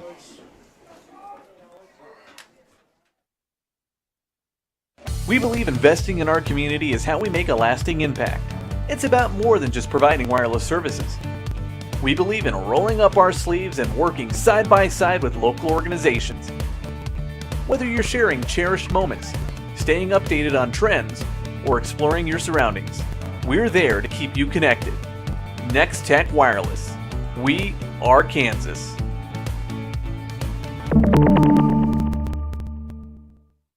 We know that buying a home is a new and exciting moment in life. At Rogers & Associates, we can help protect one of your most important investments. Together, we'll find solutions to address your insurance coverage requirements at a competitive price. Whether it be for an unexpected wind or hailstorm, fire or theft, Rogers & Associates offers affordable coverage to protect the place you'll call home. Call us today for a free quote. We've been supporting work-from-home jobs since before it was cool. For over 30 years, Jones Machinery has been your trusted agriculture equipment dealer in Northwest Kansas. We offer the best selection of tractors, combines, farm equipment, and parts in the Midwest. With competitive pricing on a wide variety of makes and models, you're guaranteed to find what's right for you and your work-from-home operation. Contact Jones Machinery today for all your used farm equipment needs. No matter who you are, the Hayes Rec Commission is for you. There's leisure programs for all ages. There's a wellness center that works for anyone at any level. Youth and adult sports, aquatics, and great facilities for any event. Go to hayesrec.org to see the list of activities and sign up. Here are some of the upcoming activities. We're still having fun. Hayes Rec's the one. We are still the one. A special thanks to these Plainville Game Time boosters, Wilkins Manufacturing, and H&C Oil Operating Inc. They're proud supporters of the Plainville Cardinal students and athletes.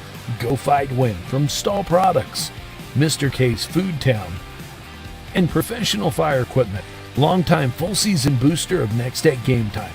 They're rooting for all area schools to have a great year.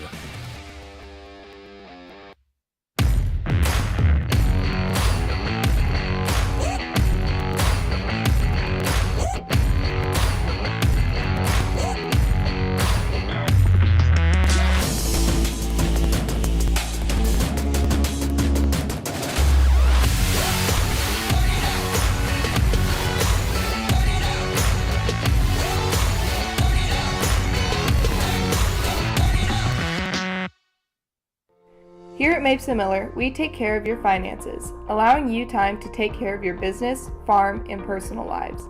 We offer financial services, including tax prep, bookkeeping, payroll, and auditing. We offer services to farmers, ranchers, small businesses, and more. By coming to us, you will be able to spend more time at your business and with your families. It's not what you make, it's what you keep. Looking for a career while transforming lives? With over 30 different departments, Norton Correctional Facility has many career opportunities. We offer training, competitive pay with great benefits, and capers retirement. Norton Correctional Facility provides opportunities to acquire new experiences and skills to support personal and professional advancement and future success. Trust, honesty, and transparency are essential to our success and yours. To apply, contact Human Resources at 785-877-6642.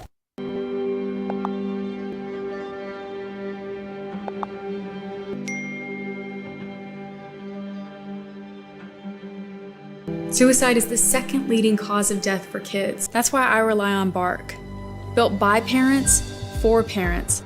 Bark's award-winning dashboard monitors text messages, emails, and over 30 different apps and platforms for potential safety concerns.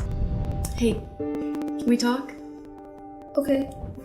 Each year, hundreds of electrocutions occur in the United States. You can avoid a shock by knowing one basic premise. Electricity always seeks the easiest path to the ground, and you're a perfect conductor. Stay 30 feet away from down power lines. And if a down wire touches your car, don't get out. Stay inside and call for help. And don't let others touch your car until a lineman says it's safe. Electrical safety tips from Midwest Energy, a customer-owned cooperative making energy work for you.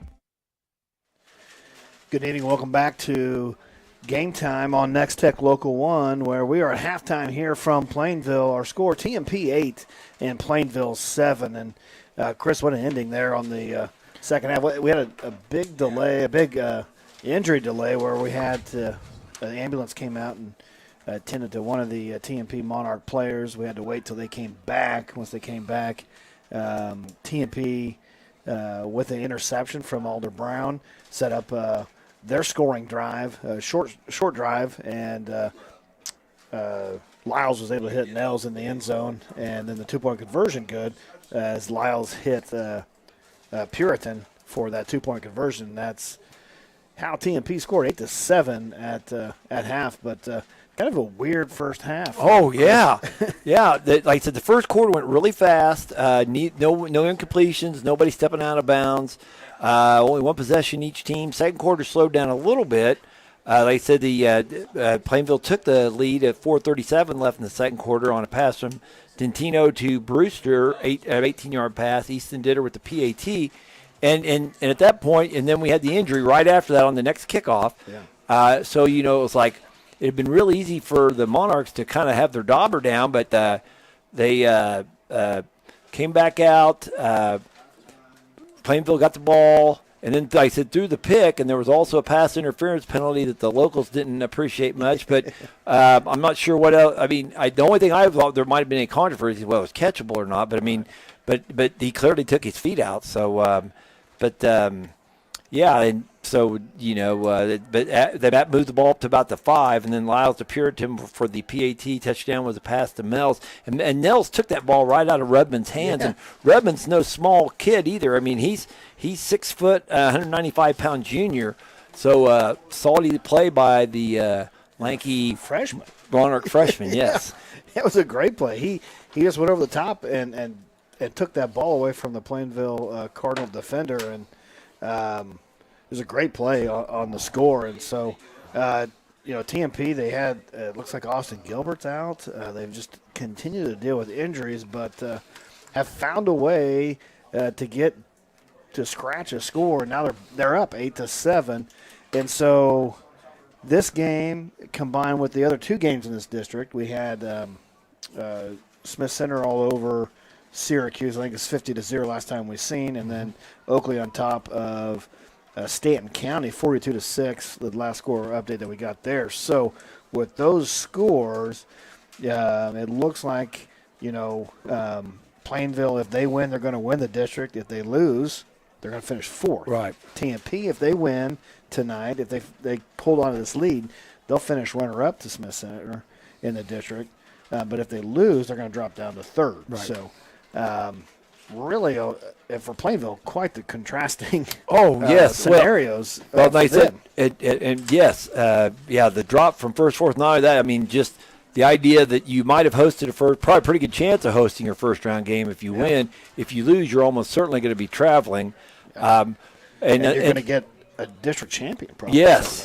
So it's not that will be pretty tough. There's 1:19 left on the clock, and neither team's out. So I know this was a shortened halftime, but they'll put 3 more minutes back on the clock, so we're not going to be starting real fast. Right.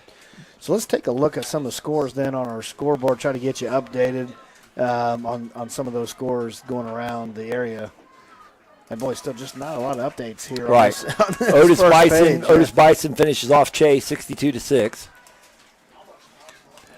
Hill City over Oberlin 44-6. Hoxie has expanded that lead to 22-0 in the second quarter. No score at St. Francis Stockton. Trigo pointed out Quinter at the half. Leota 32. That hadn't been updated in a while, but the fact that Ellis is staying close, I've seen Leota in person. They're an impressive football team. Victoria pointed out Hodgman County 46-0. Sacred Heart over Republic County 20-13 in the third quarter. Our score 8-7 at half. Norton over Concordia 14-0 at the half. In the third quarter, Phillipsburg leads Minneapolis 28-14. That's interesting. That's getting closer there. Yeah, Minneapolis hanging around that game, making it competitive. Also in that same district, I believe, Beloit 32-0 over Russell in the third quarter. And the Smith Center is a final over Syracuse 58-0. Oakley over Stanton County, also a final. That's another district for these two teams, 56-9. Scott City over Colby, 7-6 in the second at halftime. South Letha Saline over Ellsworth, 30-0. Second quarter, we haven't had an update for that one. Great Bend, 28, Garden City, 0. Liberal scored again on Hayes High. They now lead 14-6 in the third quarter. No score, Dodge City, Wichita East. So the scores there from the Beloit game, Phillipsburg game. So Beloit looks like if they're going to hang on and they're going to win that district. Phillipsburg, if they're able to hang on, they're going to finish runner-up, and that's going to bump Norton all the way down to third place in that district. Boy, before you guys kicked off the other night, you'd never dreamed that was going to happen. So Norton's been ranked number 1 in that Class 2A all year, and then they take their first loss, and now they're going to finish third and go on the road in the first round of the playoffs. And that's not a very welcoming opponent for somebody coming in, but that's kind of where that district landed, which is odd. But that's just one upset. Right. Well, and every year you have districts that are more loaded than others, and that was just a loaded district. Yep. Some really, a couple of really good MCL schools in there, and like I said, it wasn't so much an upset that Phillipsburg won, although Norton, I'm sure, was favored coming into the game, but it was just the way it unraveled. So, and and then you start looking at points, and and Phillipsburg taking home the maximum points too. So that was kind of the more surprising part of that. I mean, Phillipsburg's a good enough football team to win that game. It was just right. The margin was the surprising part. Yeah, the margin, like I said, it's kind of unraveled for Norton in the second half, and the Blue Jays obviously have time to rally up the troops and everything. But boy, a rivalry game like that, you don't want that to unravel that way. So, so we have 1:23 left here. We're already in the warm-up phase, so we'll be kicking off fairly soon here. Yeah, and so TMP's going to get the ball here to start this second half too. So they're going to go 2 for 1 at the end of that first half. Now start the second half. And if you're TMP, you've kind of, with that injury to Gilbert, you've now kind of thrown the ball more. But they've moved the ball here, so we'll see what they do. And they can see some practice snaps on the sideline. That's kind of been they've struggled at times. Yes. Well, like I said, we know that they've had to patch some things up. Colby Schmeidler now is playing the left tackle, the starting left tackle. Ryan Casey's moved to that up back spot. We knew that some other injuries coming into the game, so they've been improvising all along.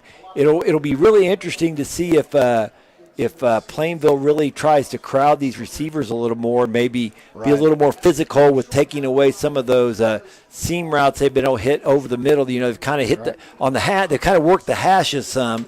They haven't been successful going over the top as nearly as much. They do one pass interference call on a throw over a high point ball, but they haven't been real successful. So it'll be interesting to see what they do to try to take away some of those seam routes. Lyles has done a really nice job with some iffy snaps. He's kind of moved around to keep himself alive, to find the passing lanes. He's had some nice receptions, kids pulling down some tough balls in traffic. But how much longer can they do it? They can't afford any more injuries. That's going to be huge. Right. Well, they got 2 freshmen up front for TMP now playing on that line. So, but yeah, you've seen Plainville play more of a zone defense. So yeah, it'll be interesting to see maybe if they go man up on them. Right. So we'll see here. The freshman kicking off for Plainville, Easton Ditter. He's made the extra point too, so pretty good kicker here for the freshman. And back deep. Beside and Nels is who's typically been deep, but maybe not this time. No, they got some different guys back, and maybe this is injury. Well, right. And it looks like Nash Dreiling back. Yes. Brown is back. And so we'll see. It's kind of a short kick. They take it by one of the up men for TMP. That may be Puritan, and he gets to close to the 40-yard line. Yeah, that's Puritan, yeah. They kicked that short, Chris, with a change in return. Maybe an opportunity to pin TMP back. Right, yeah, that's I got to think that they didn't realize that was what had happened, because I would have thought they would have hammered We've deep. seen a lot of these short kicks through 8-man and 11-man this year, and it just gives that offense. I mean, TMP starting at 40-yard line. Yeah, so, that's really good field position. Yeah. I don't know if it's just a down year for kickers here, but he was hitting the backfield. And did they cover it? And now Plainville's back on top of it. It's going to be number 1 for the score. Puckett, he caused the fumble, picks it up, and runs it in for the score. It looked like also out there was Stamper, and he may have hit the ball back towards Puckett, but what a play there for the Cardinals on the blitz. He just hits Lyles from the back, and that is Stamper. He gets a hand on it, kind of hits it right back to Puckett, who picks it up alertly and takes it back for the score. And, wow, this game is wild. Looks like that was about a 35-yard. The ball was at the 40, but it was knocked back, so it's at the 35-yard fumble recovery. And the extra point is good, so Plainville retakes the lead here to start this second half, 14-8. Yeah, this was the absolute worst start you could have for TMP, that's for sure. Yeah, and Lyles just didn't see Puckett came from his blind side. He just didn't see him. Yeah. So Puckett hit him right when he was trying to pitch. It's kind of interesting, at least from that camera angle, maybe the ball was going forward, but Stamper able to get out there and get a hand on it too and get it back to Puckett, who returns it for the score. Boy, but that was an all-around nice play there by Puckett. We'll show this replay. Well, that's the... Here we go. That. See, but he looked like he maybe split the B gap. Close. You see, I think he was tackled. That was close to a forward pass. But ruled a fumble. Puckett picks it up and takes it in for the score. And now Plainville up 14-8. Yeah, I'm going to say Puckett was blitzing probably to the B gap, maybe on the back side. And like you said, Lyles just didn't see him coming. So now the kickoff again. This time, though, Plainville with the lead, 14-8. Boy, we've had some wild swings in this game. So Dreiling, Saiba's back too, and now Ditter kicks this deep to Puritan. He bobbles it at the 20 and is brought down. That's a big hit on the sideline. That's Puckett again. Penalty marker down. Yep, and now there's a penalty down. Let's see what this is.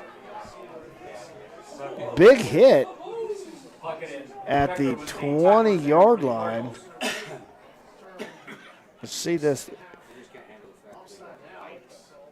White Hat's making a notation. I'm not sure that's good. Yeah, that was a good tackle out there by Puritan. Let's see what this is. Maybe it's a personal foul? It might be targeting.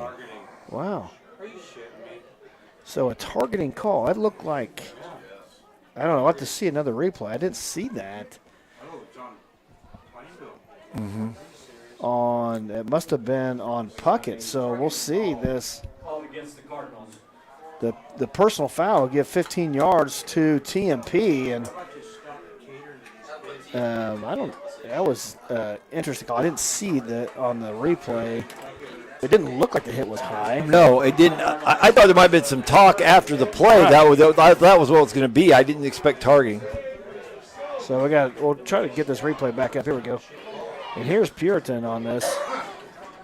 And yeah, I can't quite see that from Pass that was to Nels, incomplete.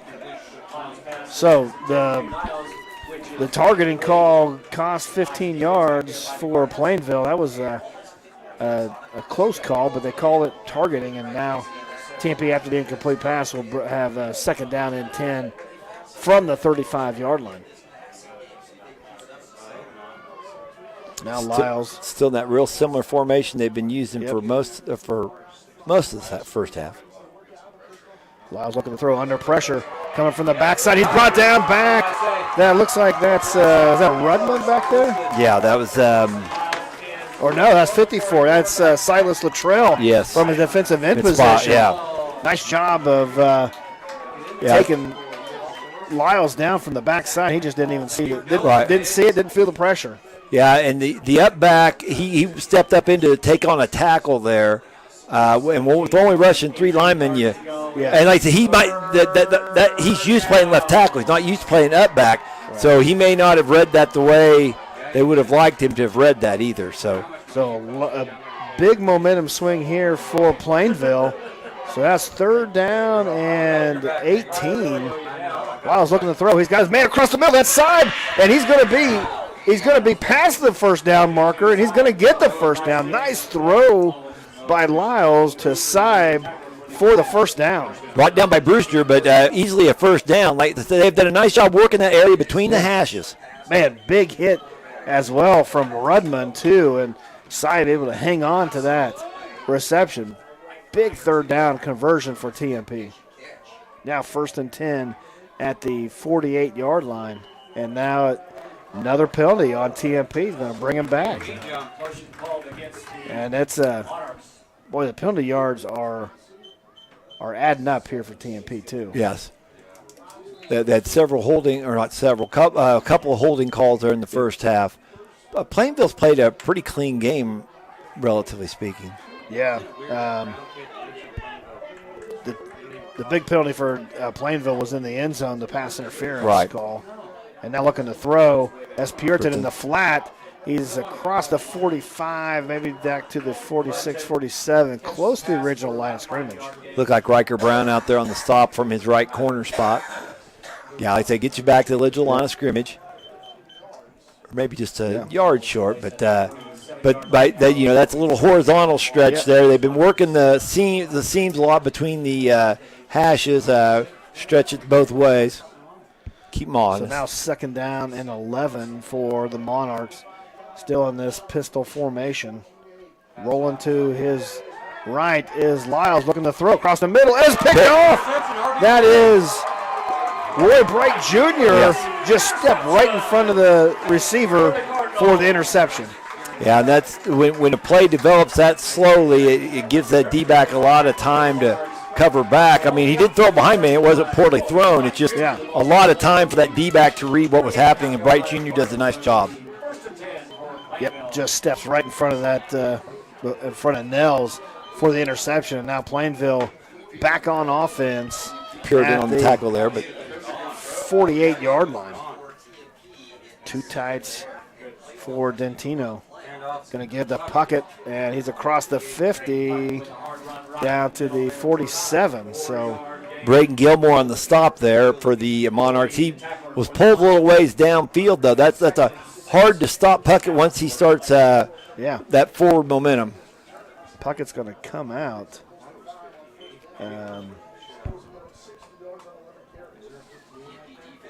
He's not happy. Gilmore came out too. That's kind of interesting.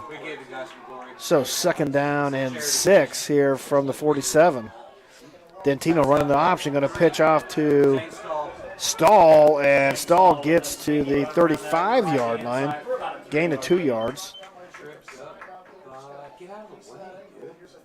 Yeah, tripped up out there by number 4. That's Lyles. I tell you what, Plainville's doing a nice job of either using momentum or falling forward. It's going to be difficult for TMP to continue to survive this way defensively. So now, Twins receivers to the right for Dentino out of the shotgun, 3rd down and 3, and they going to get the Monarchs to jump offside. It'll be a 1st down for Plainville. Man, the penalties are just they're well, like I said, just killers. Yeah, but it's a young team that you've got some kids that might be getting exposed a little bit that are having to play a little bit above their heads, but they're competing real well. It's just like I said, just maybe a little more than they can handle right now. And now Puckett lowers his head. He gets a couple yards. Good tackle there by Brown and Casey as well. Puckett seen that coming, just lowers his head, gets what he can there. So 2nd and 8 for the Cardinals. Yeah, they pulled the lineman back across, kicked out the end. There was a nice hole there. So now Twins are 2 tights in. This is going to be Dentino going to keep it up the middle, and he's going to have a 1st down. Looks like Dinkle there for Dinkle the on the stop. But Dentino just that's a good read on that yes, option. That excellent read on the option there. Like I said, that the end went with the back, so that was the right thing for him to do is cut it up under the end. So now I guess he was short. 3rd and 1 yard from the 35-yard line. So 2 tight ends set. And this is going to give to Puckett up the middle. He's got the 1st down. And he's down to about the 25-yard line. Good 5-yard gain for the Cardinals will be enough for the 1st down. Yeah, you got to wonder if Plainville isn't just going to say, we're just going to go right at you.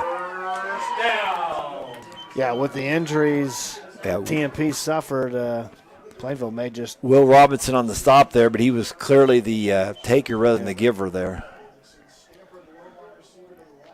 So now it looks like pressure coming, and Puckett brought down the backfield. Ball's on the ground, but they whistle him down. And a loss of a couple there on 1st down. Looks like Nels was in there. And also Kenneth Walker. Yeah. So now 2nd down and 11. That was a play where the Monarchs rallied to the ball, and rather than letting someone fall forward, they knocked him back. Yeah, they bring in the pressure there. Kind of a run blitz for TMP. So we'll see. Yeah, they're man up on the outside. Just almost daring Dentino to throw the ball. And he's going to, looking to throw.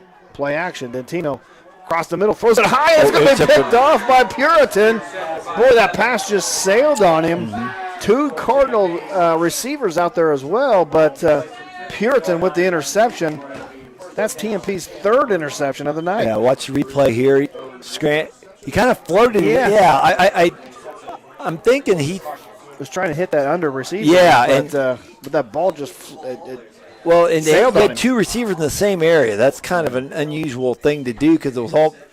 But yeah, it's gonna be 1st down Monarchs, 1st and 10 big defensive stand there for TMP. About the 15-yard line. Yep, 1st and 10 at the 15, and Lyles looking to throw. He finds Puritan in the flat, and nice play on defense out there. I believe that looked like number 11 Brown again.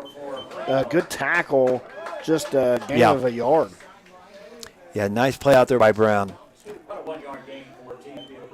Yeah, just a little flat route for Puritan, but Plainville's come up on those receivers.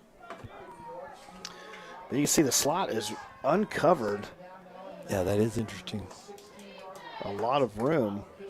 And this is going to be a give to Brown, and he is brought down after maybe a yard gain, but Yeah, that's Latrell. Latrell was there. Met him about the line of scrimmage, but 3rd down and 8, it looks like.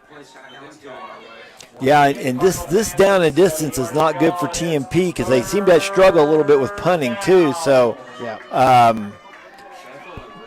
So, Twins receivers to the right for Lyles, looking to throw under pressure, throws over the top, and Nels makes a great catch. Still on his feet to the 50, 45, 40, and knocked out of bounds at the 30-yard line.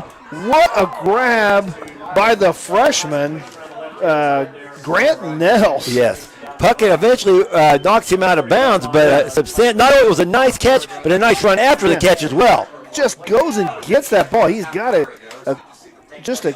great ability to go get that ball in the air. Yeah, especially as a freshman too. I mean, has not nice body control, nice agility. So 1st and 10 for the Monarchs at the 29-yard line of Plainville. Lyles looking to throw. Going to be a draw play, and he's brought down in the backfield. Good job there by Plainville. 62 Bethel in there for the Cardinals. A couple other guys. Yeah, looked like Brewster had a hold of his ankles there, helped to get him to the ground. Maybe a loss of a yard, 2nd down and 11. The Monarchs have struggled to run the ball tonight. But looking to throw. Throws it high. No. Lyles is lucky enough to get that picked off, but that's open, Chris. They are Plainville's not covering that slot receiver. Puritan was open. That ball just kind of sailed on. Lyles. Well, and you get that slot receiver. He's going to get one guy's probably going to have to bring him down. They're shading quite a bit though to this twin side though. So now looking to throw. Lyles rolling to his right. Throws across his body, up in the air, and Seib unable to come down with the ball. Ball was a little high. Looks like Seib was looking for that pass interference, but ball was high. Well, and that looked like a play where they both have a ability to go get the ball too, and they're both looking at the ball. So yep. I think if Seib still, if he keeps running, that ball may get to him. Well, yeah, he left his feet too soon, I think. So now 4th and 12 for the Monarchs. Big play here in this 3rd quarter. 14-8 our score. Plainville with the lead. Fakes the pitch. There's a flag down. Lyles going in the end zone. Up to Nels, and he makes it over the head catch. Grant Nels reels in that ball. That is an amazing catch out there by the freshman, but the flag is down. And there may be a legal chop block on TMP. Going to wipe the touchdown off the board. Wow. Like I said, when you do write up the summary of this game, penalties for the Monarchs are going to be hurt. Yeah, what a catch. Look at this catch on this replay. Over the shoulder, makes the grab in the back of the end zone. But the penalty is going to bring this back. Now it's 4th down and 20 from the 40-yard line. They got to get to the other side of the 20-yard line. Yeah, and usually when you have chop block issues, it's you're trying to throw. You're going to try to throw a slant or something. Yeah. But in that play, they clearly were arching it deep. So it's a personal foul. So 15 yards, not 10. So that makes this 25 yards for a 1st down. Yeah, 4th and 26. Not very many plays in it. Well, that's even further than that. But boy, I tell you what, you just throw that ball up to Nels. He's been able to come down with that. Yes. That's your probably best play here. And now they're going to move back, maybe going to punt this. And so now Lyles with the punt, going to try to angle it up. Sideline. It takes a nice roll for TMP, and it's going to be brought touchdown at about the 6-yard line. So good play call. Yeah, that was as good as a result as you were going to get there. That there's not a lot, like I said before, not a lot of good calls in the playbook for 4th and 26. So you get good field position here. It'll be interesting to see now if Plainville comes out and tries to impose its will with the ground game here. Yeah, TMP there at the end of that last drive were sending some run blitzing to maybe stop that run game. It's not too tight for Dantino And he's going to give to Puckett, who's just met right there at the line of scrimmage. Like you said before, that it's like TMP is kind of run blitzing it a little bit, just saying that we're not going to let you do that to us because they're giving some size away, in the box. There's no doubt who's bigger in the box. So Alder Brown there on the tackle. So, Dentino, 3 interceptions tonight. He's thrown a touchdown, but the interceptions have been constant. Here comes another blitz by TMP. Puckett able to bounce it outside, and he gets down to the 12-yard line. So 3-4 yards there for Puckett. Bring up 3rd down and 6, looks like. TMP likes to do a nice job rallying to the ball to get to keep them from falling forward. Early in the game, Plainville was falling forward every time. They were adding a yard or two at the end of every play, and now they're standing the ball carriers up or not letting them fall forward at least. Yeah, 2:20 left to go. This third quarter, still 14-8. Our score, Plainville on top. 3rd down here's going to give to Bright up the middle, and they're going to blow this dead before it gets going. And we've seen that once earlier. Yeah, they motion the guy back in so they can give it a lead look then. Yep. But the procedure call is going to bring this back down to close to the original line of scrimmage. It'll be 3rd down and 11 for Plainville.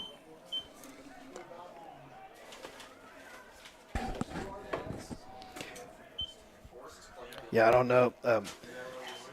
Last couple times Dentino's thrown the ball, it's been intercepted. Seemed to be a little, timeout Plainville here. There seemed to be some confusion of what play they were bringing in. So Plainville will take a timeout here. 2:03 remaining in the 3rd quarter. 14-8 to score. Plainville on top of TMP. The fumble recovery ran back for the touchdown here in this 3rd quarter. Allowed Plainville to retake the lead. But big 3rd down here, Chris. 3rd and 11. What do you? Plainville's thrown a couple interceptions too here. Well, you almost got to wonder. I mean, you'd like to get the ball, I think, in Puckett's hands. Kind of maybe throw him a swing pass or something. Get him out in a little bit of space.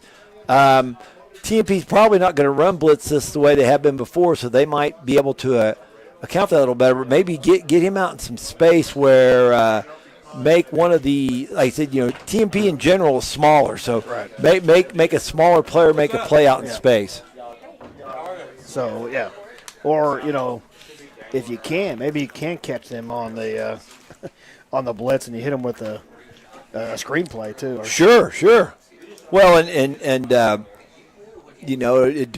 this is be a nice chess match here to see what happens. Well, Coach Stevenson. I thought it was the right call on that 4th and 26. He punted that one away and able to pin Plainville deep in their own territory. We'll see what Coach McMillan does here on a 3rd and 11. With the lead here in the 3rd quarter, we'll see how aggressive Coach McMillan is. Looks like 2 tight end set. Out of the shotgun is Dentino. And there's Bright motion again, and this is just to give the Puckett off the right side, and good gain by Puckett, but it will bring up 4th down, about 5 yards on that. It looks like Casey on the tackle for TMP. Yeah, so move it out a little bit, get a little more space for your punt. And back to punt is... So it looks like Puckett is back to punt. Yeah. Yeah. And then back deep for TMP. I cannot tell who that number is. Maybe Saib is back. So number 7. Punt goes off the side of the foot of Puckett. Going to roll out of bounds at the 45-yard line. So good exchange there. A field position for TMP. They get the ball back to kind of where it was at on that 4th down play. So, but now it's 1st down. Yeah, it'll be interesting to see now if TMP goes back to working those seams. And then, like I said, they've thrown some passes out to the sides as well to keep them honest on the flanks. So 1:13 to go here, third quarter, 14-8 to score. Plainville with the lead. The TMP, good starting field position on the Plainville side of the field. 1st and 10. Now out of this pistol formation to give the Puritan up the middle, kind of a wide receiver screen, and he gets across the 40 down to the 38-yard line. Yeah, the line does a nice job getting downfield and getting some blocks for him in space. It looks like, let's see who that was. That was Bethel on the tackle. The big nose guard for Plainville. Puritan's just 5'9", 150. He took a pretty good hit there, but 6 yards on first down, 2nd and 4 now for the for the Monarchs. And this is a give to Brown. Brown's got the first down, lowers his shoulder, and runs over a couple defenders, gets down to the 31-yard line. Tough run there by Brown, and we haven't seen a lot of that. Puckett's been the one kind of delivering the blows. Now, in that case, he was kind of on the receiving end of that. So first down for the Monarchs at the 31-yard line. Pistol set for Lyles out of shotgun. Looking to throw, has some time, rolls right, flushed out of the pocket, and he gets hit out of bounds, knocked at the 24, 23-yard line. Brewster escorted him out there, but like you said, though, that's moving, that's positive yardage there. So seven yards on the scramble. Mm-hmm. Just two seconds left here in this third quarter. Clock stop for the out of bounds. So this is the last play of the third quarter. Lyles looking to throw, has his man across the middle. That's Seib. Seib sidesteps a defender and gets down to the 10-yard line. So it'll be about 1st and goal for TMP when we start this fourth quarter. But Seib now is down on the ground, and that's somebody they can't risk. Maybe just a cramp though. It looks like they're just stretching him. So. Yeah. Redmond covered back to make the stop there. But like you said, that looks entirely different than the situation earlier. So we're at the end of the third quarter. Our score, Plainville 14, TMP 8.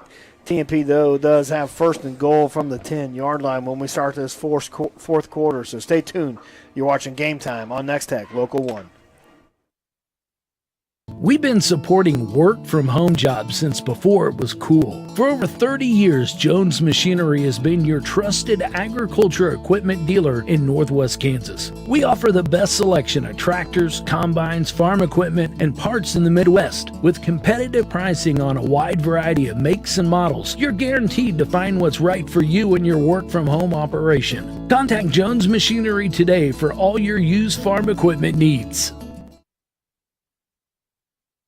No matter who you are, the Hayes Rec Commission is for you. There's leisure programs for all ages. There's a wellness center that works for anyone at any level. Youth and adult sports, aquatics, and great facilities for any event. Go to hayesrec.org to see the list of activities and sign up. Here are some of the upcoming activities. We're still having fun. Hayes Rec's the one. We are still the one. Welcome back to Game Time on Nex-Tech Local 1, where we're here to start this fourth quarter. Seib is still on the ground, clear on the other side of the field, stretching him out. TMP can't afford any more injuries, but they're going to have to do without one of their leading receivers, at least for a play here. It's kind of a strange situation. You've got both teams on the north end ready to run a play, but Seib's still down in the south end. They're still trying to get him stretched out. So some scores of interest. Final, Phillipsburg over Minneapolis 36-21. Norton took care of Concordia 27-7. So Nash Dreiling in for Seib, who's going to at least come out for a play. So 1st and 10. Looks like TMP can get a first down just inside the 1-yard line, it looks like. So another injury for TMP. Let's see if anybody else can step up. Yes. Lyles out of the pistol set. Looks left, looks right. Yep, going to give to Brown up the middle, and he gets close to the 5-yard line. And it looked like Lyles was thinking real hard about keeping that on the zone read. Yeah. Braden Gilmore, the center, did a nice job walling his man off, giving Brown some room to carry the ball there. Seib still on the sidelines, 2nd down and 5. And this is a give again to Brown. He cuts up the middle to the 5, still pushing. Look at the effort there. Yep, still pushing, and he's going to get close to that goal line. Boy, he was stopped at the 4, but they kept pushing, Chris, and they're going to move it back. Going to move it back to the 3. So 3rd and 2. Yeah, he was getting some help from behind, but you see more and more of that in football games. I mean, it's kind of a rugby. Yes, rugby exactly. play. Exactly. Hang on to the ball, we'll push you. And there's Brown again, and is he in? Wait for the score, he is. Alder Brown in for the score. And TMP now takes the lead back from Plainville. 14-14 right now. I'm sorry. Yeah. 10-50. Pending this 2-point or this extra point. Now TMP is going to go. We're going to attempt the kick. This is Lyles for the PAT. He is 5 of 6 on the year for the PATs. High snap, brings it down. Kick is up. And it's no good. It's off to the right. And our score is going to remain 14-14. And this game that's is just what this needs. Is some overtime. Yeah, Chris, we're kind of behind everybody else because of that injury. Right. This game has taken some remarkable swings, so I guess we should expect something out of the ordinary. Yeah. So 14-14 our score. And we'll see if we can. Now Plainville's got an injured player. Let's see if we can't get some scores here maybe for last time here just to keep you updated. A lot of these games have gone final. Ours is kind of hanging on here for the big injury timeout that we had. The winner of the K-State blanket is Joanne Thompson. The winner of the KU blanket. But it looks like some of these games have gone final. Most of the games have gone final. We had Phillipsburg winning. We had Norton winning as well. Smith Center and Oakley both were early victors. Yeah, and those games pretty much went the direction you kind of expected them to. Osborne, that's kind of a new update. Osborne with a 50-0 win over Thunder Ridge. Victoria, Wichita County, the 56-8 final over Ellis. Hill City over Decatur Community still, and then Hoxie with the big win over Rollins County. So we'll get you updated here once this game's over with all the final scores. But our score here, 14-14, we're far from over, Chris. And, you see if he tries to kick it out of the end zone again. Lyles and big kick, and this is going to be taken by Puckett, and it reverses it back to Bright. Good play by Dreiling of cutting Puckett off. But Puckett still on his feet, stiffs arms a man, and gets to close to the 30-yard line. I don't see anything there. I think he was just the locals are wanting a flag, but I think just seems like he lost his balance. And was Bright did a nice job. Yeah, that nothing there. Yeah. Bright did a nice job of keeping his feet. Yes. Dreiling was he read it the whole way on the reverse. Right. Yeah, he stayed at home, but just nimble feet there. Yeah. So 1st and 10 from the 28-yard line. 2 tight ends set. This is Puckett off the left side. Got some room and gets about 8 yards on first down, 7 or 8 yards. So good first down run for the Cardinal. Yeah, brought down out there by Brown. But you don't want the Cardinals to be able to run downhill like that. Nice blocking on the play. He got off the left tackle untouched, and then he's able to lower his shoulder and get more. They flip the cornerback. Sibe's going to go one-on-one with Bright out here. 2 tight ends again, and now Puckett up in the middle. He's got the first down and brought down at the 43-yard line. That was Lyles, and looked like maybe. So good job up front. Now bringing in some couple different players for TMP, trying to get some of their guys a break because they've had to go both ways. Yes. And there are probably guys that are going both ways that are maybe not used to playing this many snaps either. Puckett out of the game for the Cardinals as well. Stahl in at running back. Looking to throw wide open. Nobody on the receiver. That's Brewster to the 40, 35, and he's down to the 30-yard line. That's a broken play. Nobody covers him. Nice job by Dentino of recognizing the receiver was wide open. Yes. Yeah, that was definitely a broken coverage there. And now, that's Riken Brown. Riken Brown on the reception. But he may be down with a cramp. Oh, you don't want to stick your hand up and wave it around too much. Yeah. But there's nobody out on him. That's interesting. We've had a couple of guys cramp up tonight because this is ideal football weather for the kids playing the game.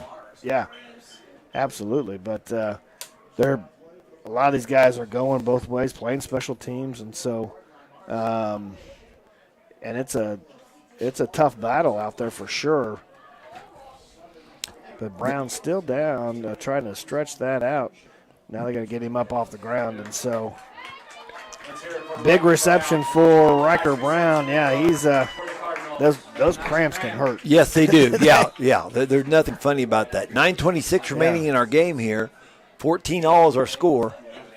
Yeah, so maybe give that guy some pickle juice down there. Get him. There you go. There you go. So they're going to continue to stretch him on the sideline. Here's a stall, and he's brought back down in the backfield by number 65 for the Monarchs. That's Diego Fernandez. And you were talking about how they've been rotating people in. A chop block call for Plainville now. But Diego Fernandez, I guess, probably an example of someone they're rotating in the game, trying to get some fresh bodies in there. And and Fernandez is a 5'8", 210-pound junior.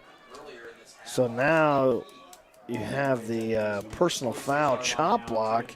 And Plainville's going to be all the way back to the 46-yard line. So first and about 23, 24. So now 2 times for Dantino out of the shotgun.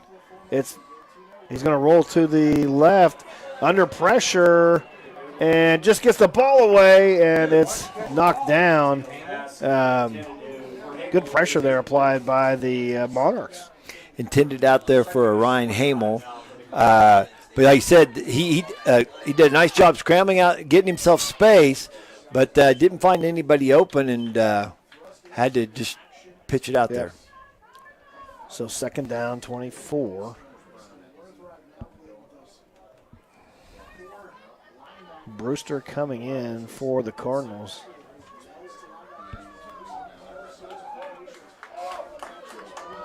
Let's see what they've got. Second down, 24. About to run out of time. They're gonna take a timeout. The play clock was running down. There's a late arriving play, and Plainville will take a timeout. We'll take a short one with them. You're watching Game Time on Nex-Tech Local 1.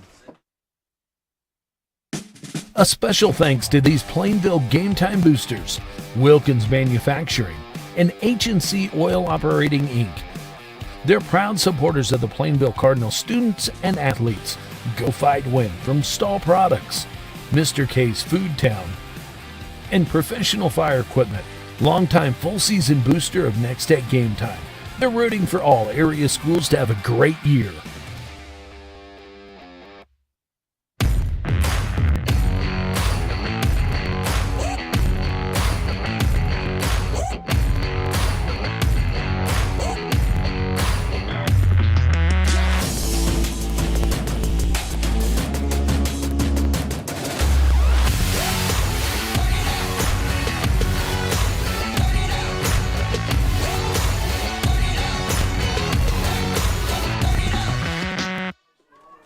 Welcome back to Game Time on Nex-Tech Local 1. Here's second 25. We got a receiver pass.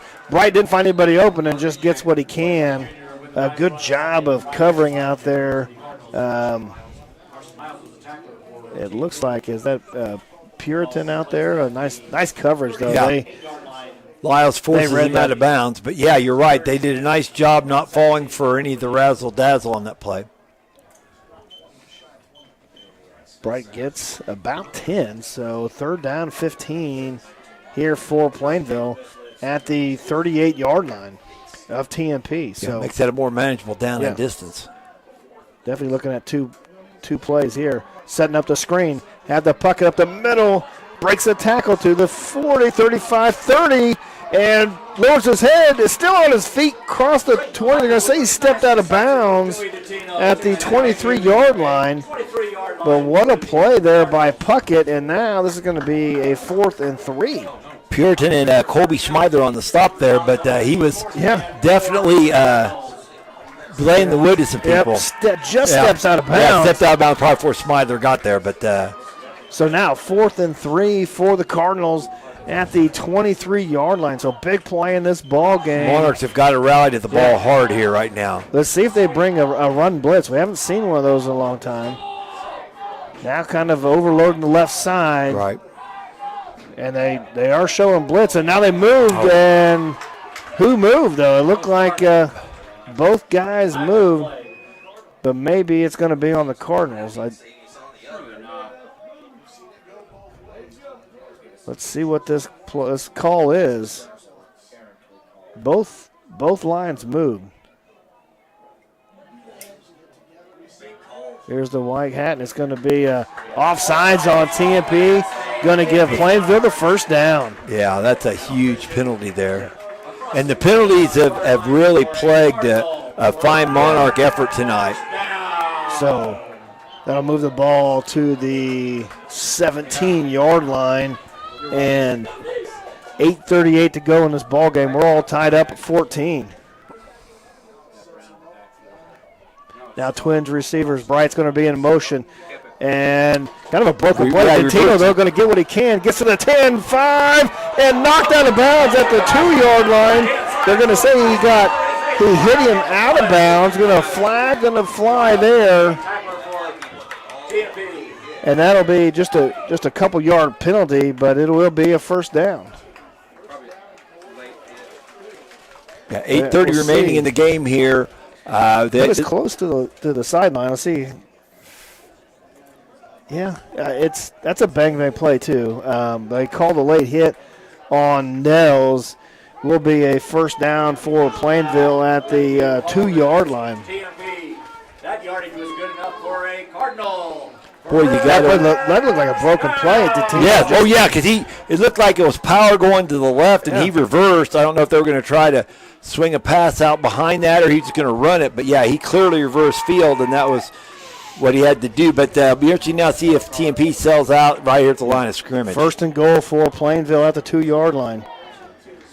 And this is a give to Puckett, and he's in for the score. And Plainville retakes the lead. Drayden Puckett, a 2-yard touchdown run, and Plainville back on top.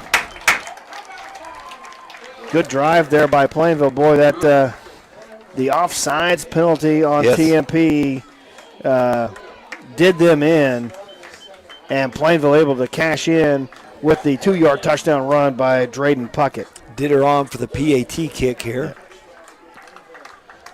So 20-14. Big extra point attempt for the freshman. The kick is up, and it is good just inside the left upright. And Plainville takes a 21-14 lead here in this fourth quarter. 8:26 to go in the ball game. Big momentum shift there once again, and this has been a game of shifts to be sure. They just traded punches left and right. So back and forth we go, and now Plainville with the lead. Certainly, TMP has thrown the ball well. They've been able to exploit the middle of the field, occasionally work wide, occasionally go over the top. but the most of their yardage has been throwing the ball between the hashes or at the hashes. Yeah. It'll be interesting to see if what Plainville does to counter that. And like I said, just the TMP just running out of bodies. Like I said, they're doing a nice job of subbing some guys in who probably don't play quite as much to try to spell some people. Well, it's been long drives for both teams. Not a whole lot of big plays. It's just been a long, sustained drives where they got short fields on a turnover. Well, then Plainville had the big turnover there where it was a fumble, and then they kind of bounced it back to the guy who made the original hit. That was Puckett. Puckett makes the hit. Then as the ball's rolling around on the ground, it was batted forward by Stamper, and Puckett picked it up and ran it in. So this Ditter on the kickoff, and this is going to go to Dreiling at the 20-yard line, up across the 30. He's got some room, 35, and brought down shy of the 40-yard line. But Nash Dreiling there on the run, there was some room for him. Yeah, and he runs that return and run there. Yeah, so that was Rubottom on the tackle for Plainville. 1st and 10 for the Monarchs at the 38-yard line. Pistol set for Lyles, going to give to Brown at the middle, but the flag will fly, and the procedure call on TMP, and just more flags causing more problems, more headaches for Coach Stevenson and the Monarchs. Yeah, conversely, Plainville has played a relatively clean game on the penalty side. So 1st and 15 now for TMP. Plainville up 21-14. They're in the same set they've been using most of the game here. There was like an inverted wishbone originally, but now they just have one up back. And so Lyles looking to throw. He's got some time. Rolls right. Going to cut up the middle. Now cuts back to the left, and he's brought down in the backfield there. Number 6 on the tackle. That's Owen Brewster with the sack. Good coverage by Plainville. Nowhere for Lyles to go.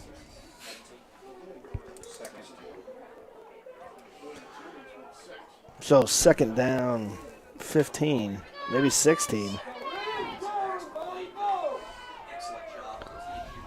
Pistol set again for TMP. Twins receivers to the right for Lyles out of shotgun. Looking to throw. Under pressure. Rolling right. Slips out of tackle. Throws across the middle and nobody there. Fortunate to get that ball out. Yeah, that's what I was going to say. You may look at an incomplete pass and say, well, that was too bad for TMP. He made a way of a play to keep him getting sacked. So now 3rd down 16 for TMP. A lot of pressure there by the Cardinal defense. Keep making it hard for him to set his feet and deliver those passes into the seams. So let's see if Plainville sits back in their zone or if they're going to send a blitz. Puckett up at the line of scrimmage. Look like he's going to blitz. Now throw it across the middle as a hook. And the ball's on the ground, and Plainville's going to recover. That's a big man recovery. It looks like 62. Yep, looks like Riddick Bethel on the fumble recovery. Side with the reception. It looked like he was going to pitch that on this hook and ladder. Yeah, looked exactly like a hook and ladder. And boy, those are wonderful when they work, but it's hard to get that timing down. Yeah, it looked like he was going to pitch to Brown, but unable to get that out. And a turnover for TMP. Now Plainville set up good field position at the 38-yard line. If they can put another touchdown on the board. And now the ball's on the ground, and did TMP recover it? And TMP says they've got it now. And let's see, I was waiting for the signal. It was fumbled. Aiden Brown got it. And TMP does. They were able to get the ball back. And back-to-back fumbles. This is a more traditional type of fumble here that you'd expect. Looked like Brown there on the recovery. So still back and forth we go. Plainville, boy, they were just set up in great position. Yeah, and that, it's the kind of play call you expect there, and it still went bad. So 1st and 10 for TMP out of the pistol set. Lyle's going to give to Brown off the right side, and he's brought down, and he's fumbled. And as Plainville have this ball. That's a nice open field tackle by Stamper. And they're going to say TMP retains possession, but man, three fumbles back to back to back so far. So it may have went out of bounds. So is it going to be third down? We're at second down. Yeah, we should be second. 2nd and 9.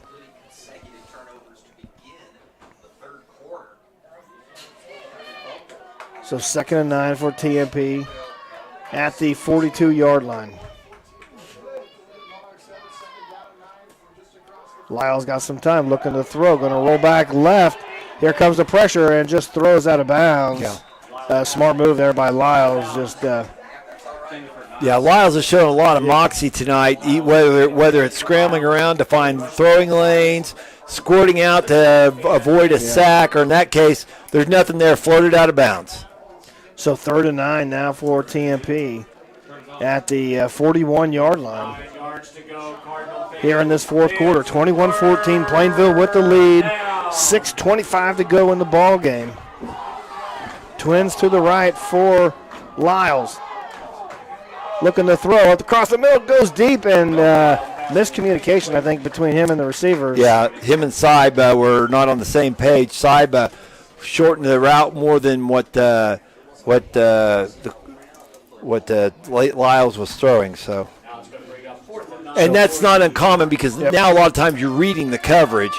It's not you're not saying we're going to run a 10-yard flag or a post. It's going to be more of a read the coverage. So 4th and 9, and looks like TMP's offense staying out in the field. Now they're going to switch back to a punt formation. Puckett goes back to receive this. Good punt.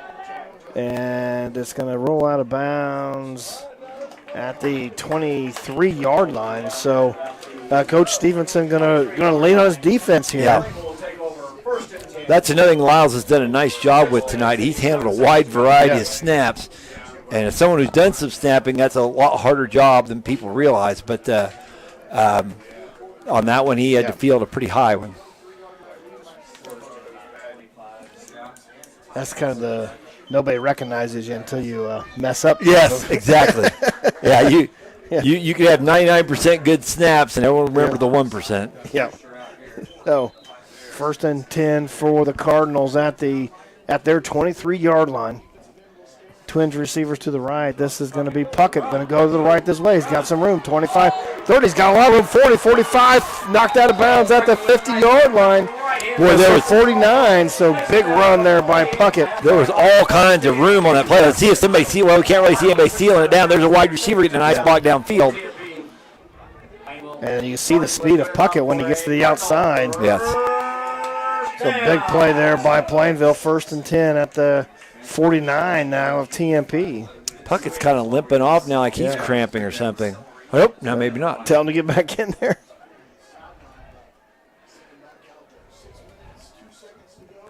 So 6 minutes, 2 seconds to go in this game. 21-14, Plainville with the lead. And this is going to give the Puckett again off the left side. A lot of room, 40. And he's going to have another first down, a 12-yard carry. Brown comes up and makes a nice hit, but he's the one that looks like, he's maybe cramping. Yep. That's so, not boy, Brown, a lot of cramps going on here for both teams. Yeah, that's a lineman that's down there. Yeah, but Brown did a nice job coming up making a nice hit there. Yeah, maybe Ryan Casey down with the cramp there for TMP. Will be a first down for Plainville, though. And Plainville looking to put this game away. Up 21-14 in this fourth quarter. 5:53 remaining in the game. TMP really needs a stop here soon. Now, they've shown some ability to move the ball, but not necessarily that quick strike all at once. Yeah, so it's been kind of a long sustained drives for TMP, but yeah, a lot of cramping going on for a cool night. Yeah, like you said, I think they need to have the pickle juice dispenser down there on the sidelines. Or have some in little containers or something. Shot of mustard. There you go. So now 1st and 10 at the 39-yard line of TMP. Twins receivers to the right for Dentino. Little blitz action. Yeah, here comes the blitz. Puckett with the carry and gets to the 34-yard line. Sibe on the stop, but boy, if he'd have broke that one with all those guys coming, if he'd have broke that, that might have went to the house. Yep, second down and 5 for Plainville. Yeah, they're looking to take the clock down here, and if they can go up by 2 scores, I think Plainville will feel pretty good about themselves for the rest of this ball game. Twins receiver to the left for Dentino. Puckett in the backfield, going to give him the ball again up the middle, and he gets a couple. Going to be short, 3rd down and 2 or 3rd down and 3. Sibe on the stop, but Puckett was clearly the one delivering the blow there. So let's see if they. You think TMP is going to bring this blitz and maybe a screen. TMP or Plainville maybe try to catch him. Yep, 4:40 remaining in the game. So 3rd and 3 here for the Cardinals. Out of the shotgun, 2 tight ends set. Puckett in the backfield with Dentino. And this is going to give the puck up the middle, and he's going to have the first down to the 27-yard line. Good run there by Puckett for Plainville. Sibe on the tackle for the Monarchs. But like I said, that now the Cardinals are rolling. They're rolling. They're falling forward again. You got to wonder now if you're TMP, if you just don't crowd the line of scrimmage, that we just can't let you do that. Yeah. And that you may get bounced to the outside or something like that. But it's getting to that point where the ball game where now the shifts back out to Twins to the left. Here comes the Monarchs on the blitz, going to come up the middle. Puckett gets a couple. Walker there on the tackle, along with Easton Worth, but good 4 yards on 1st down. Yeah. And that's all Plainville needs, 4 yards. Yeah, that keeps the clock rolling. We're about 3:30 right now, so if you're, like I said, your Monarchs should just about have to sell out and just say we can't let you beat us between the tackles. Plainville trying to end this ball game on offense. Going to take their time here, wait till that play clock gets down. That's the nice thing here. You got the play clock down at the field level. And he's hitting the backfield, rolls off the tackler, and picks up 3 yards. But, boy, Worth hit him in the backfield, just couldn't wrap him up. Yeah. TMP calls a timeout. Yeah, that way, if you're TMP, that was the outcome you wanted, a hit in the backfield, but just couldn't stop it. Puckett rolled off that and made it a nice game. Yeah. So timeout for TMP here in the 4th quarter, 21-14 our score. Plainville with the lead and the ball, and they're driving, trying to get this a two-score game. If they do, this game is probably over, Chris. Yes, definitely. Like I say, right now, it's a tough situation for TMP. You're just going to have to jam it up and say we're not. And they did do it on that play. They were able to. I don't know if the lineman slanted or what he did to defeat the block, but he was right there. Just couldn't finish it off. Yeah. So we've got. Don't see any new scores coming on. I figured by now we'd be seeing up. Like I said, most everybody being final. I didn't see how the Hayes High game ended. So 2nd down and 3 for Plainville. 3rd and 3, sorry. 3rd and 3.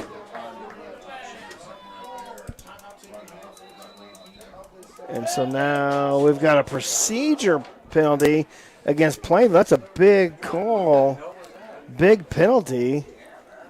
And now it goes for 3rd and 3, now to 3rd and 8. Yeah, that's a lot tougher down in distance. You know, Plainville's probably going to use 3rd and 4th down both, but now the percentages don't necessarily swing in your favor. So 2 tights for Plainville. Dentino in the shotgun with Puckett. And this is the Puckett slips and falls, and he's going to lose a yard. So now it'll be 3rd and 9. So that penalty becomes even bigger, Chris. And now it's a 4th and 9. Yeah, it looked like the Monarchs. He's got some life here. Yes, it looked like the Monarchs had kind of stuffed up the line of scrimmage, and he was trying to cut and just didn't get his feet planted to make the jump cut.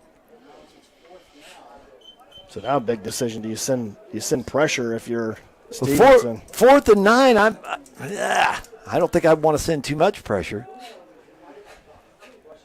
Plainville going to take their time here, going to let this play clock get down. They may call a timeout once it hits 1. Yeah.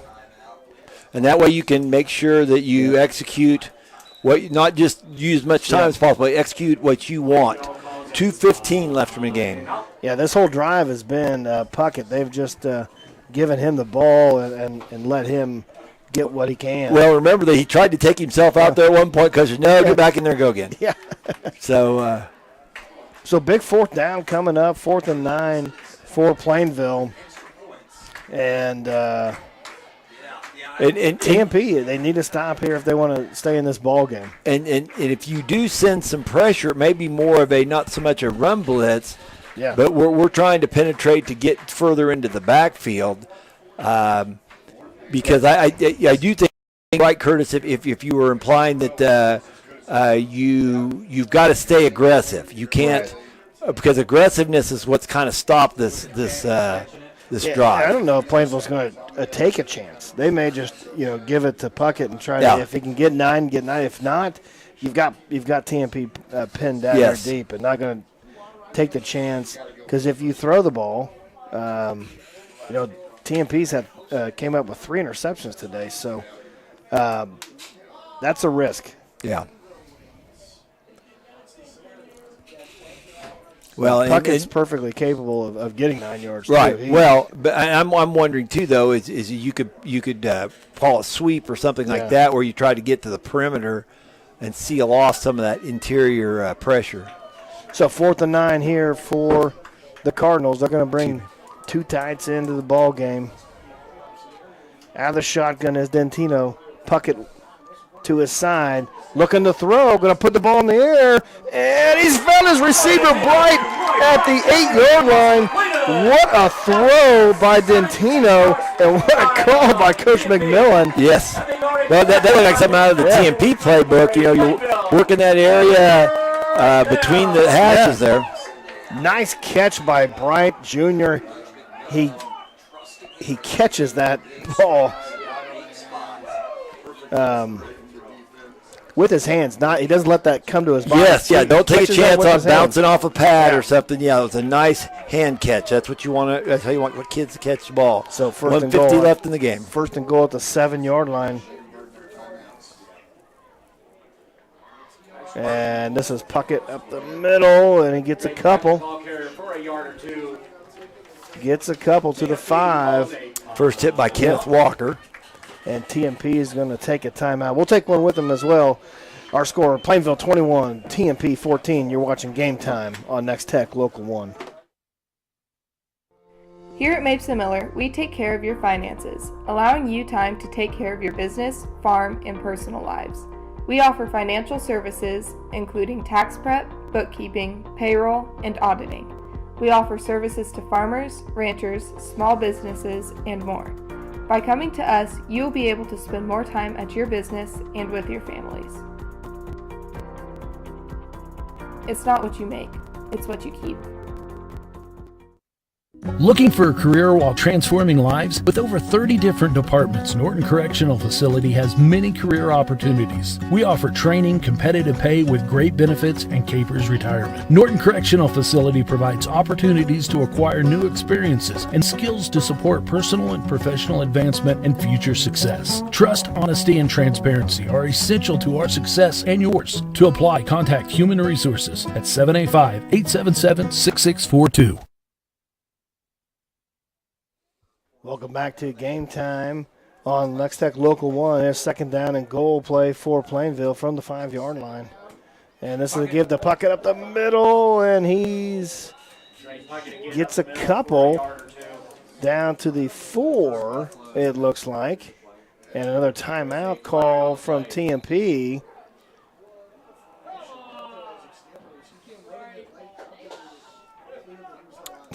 He's a little slow getting up.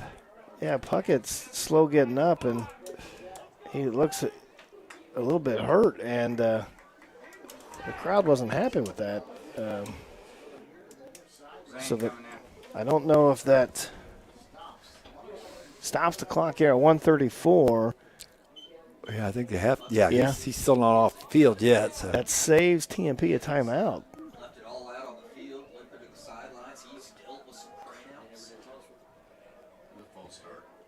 Yeah, Puckett up. He's on the sideline. He's in some definite pain. Yes. Helmet off, head down on the ground. And so now, I didn't see a flag. Did you see a flag? No, I didn't. They moved the ball back to the 10-yard line, so it must have been a delay game or something. Yeah. 2nd and 10, a false start on Plainville. So 1:34 to go, and this is a give to Stahl there, and gets to the 5. Good 5-yard gain by Stahl. Bring up 3rd and goal from the 5-yard line.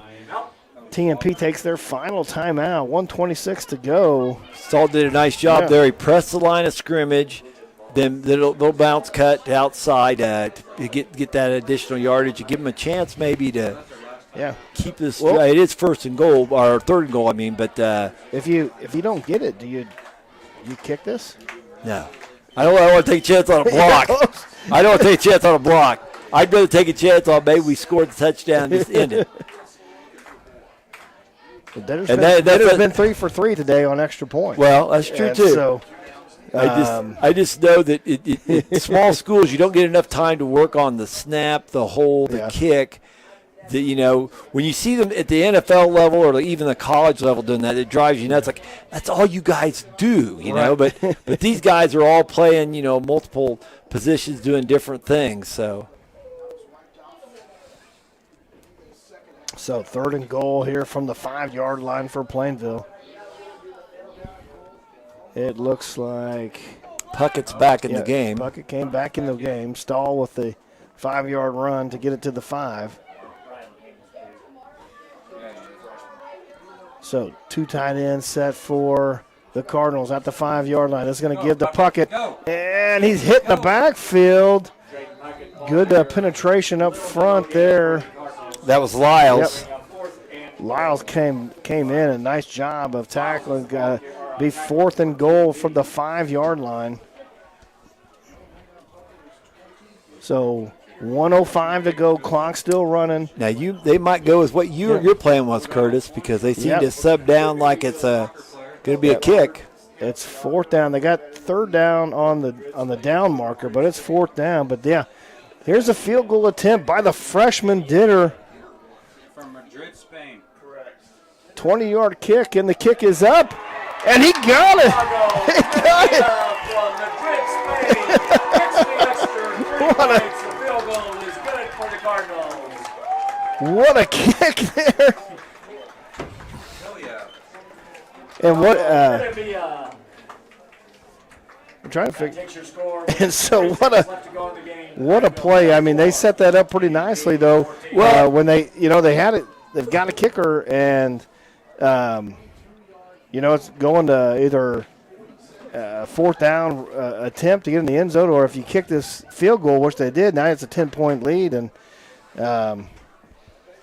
TMP is in trouble right now.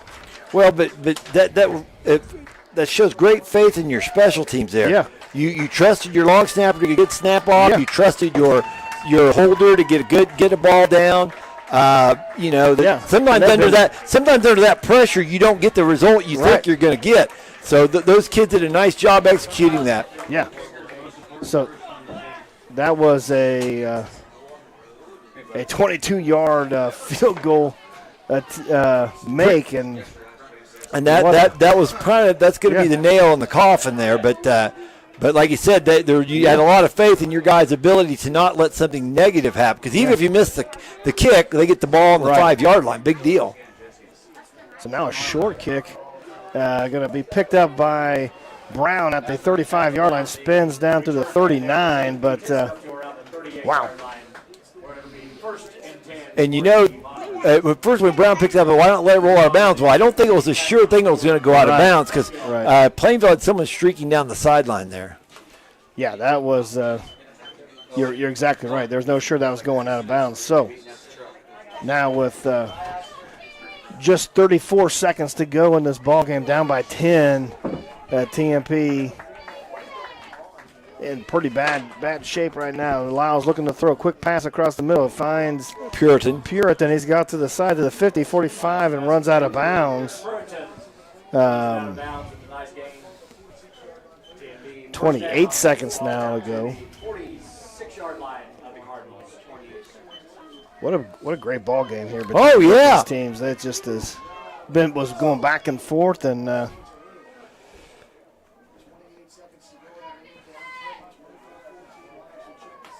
been some big plays, mixed in some not We've huge seen a gainers, field goal. but yeah.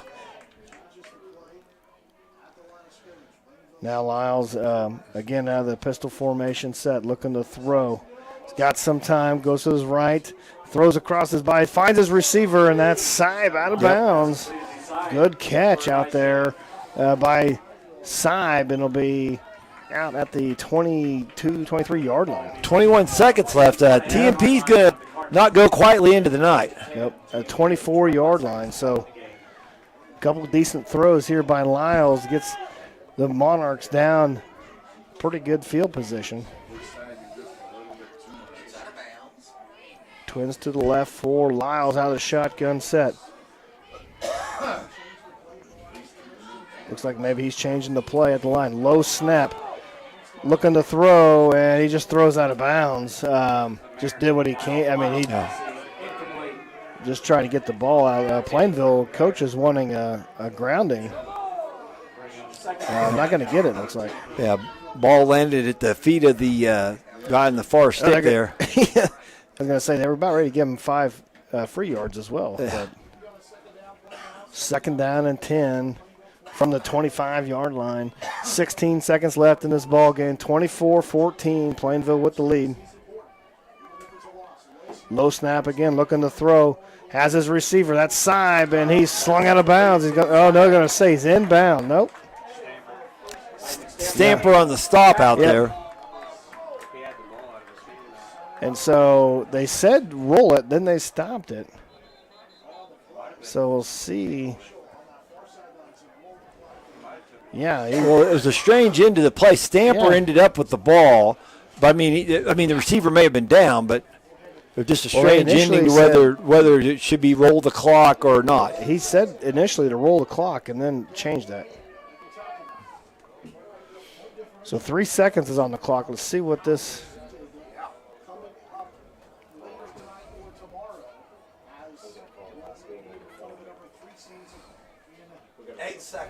They want 8 seconds back on the clock, so they are going to give him the out of bounds with 8 seconds to go. And they're going to have to find the end zone here if they want any shot at this.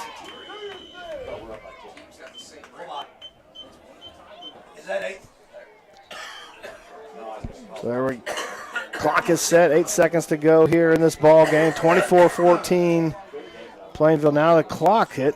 Yeah. At 6, so second down and 10, but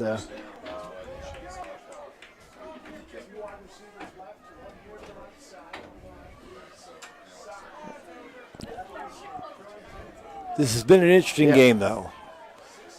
So 6 seconds to go here. TMP out of the pistol formation.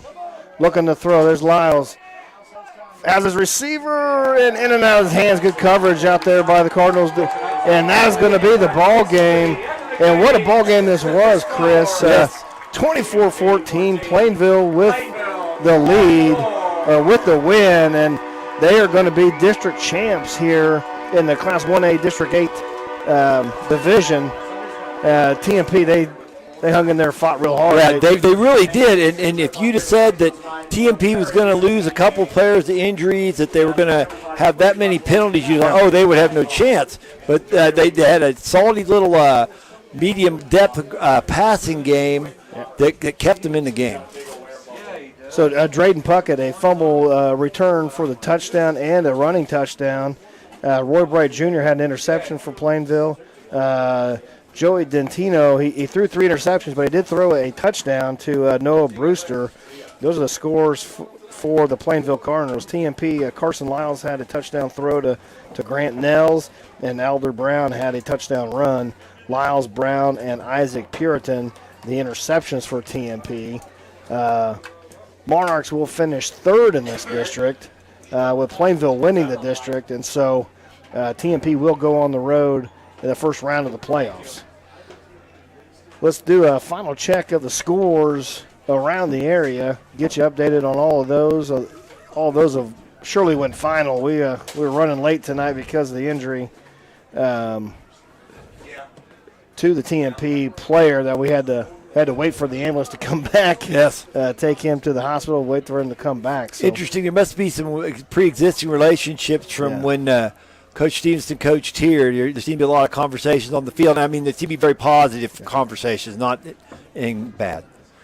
Okay, first set down here, Otis Bison over Chase, 62-6. Golden Plains defeats Shiloh 58-8. Logan Palco, big win over Deerfield, 56-6.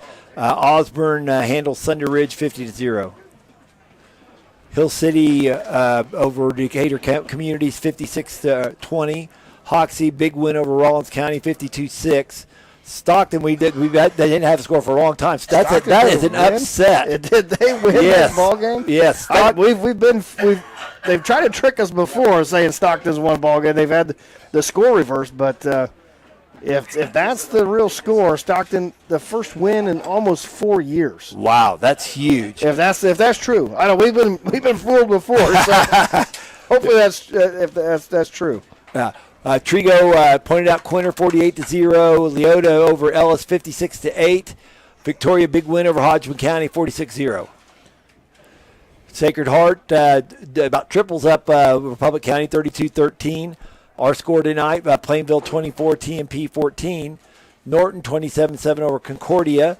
Phillipsburg, nice comfortable win over Minneapolis 36-21, although Minneapolis hung around that game. Yeah. Beloit 46-12, winner over Russell. Smith Center big over Syracuse 58-0. Oh, and the other district game here besides Smith Center was Oakley. They cruised past Stanton County 56-9.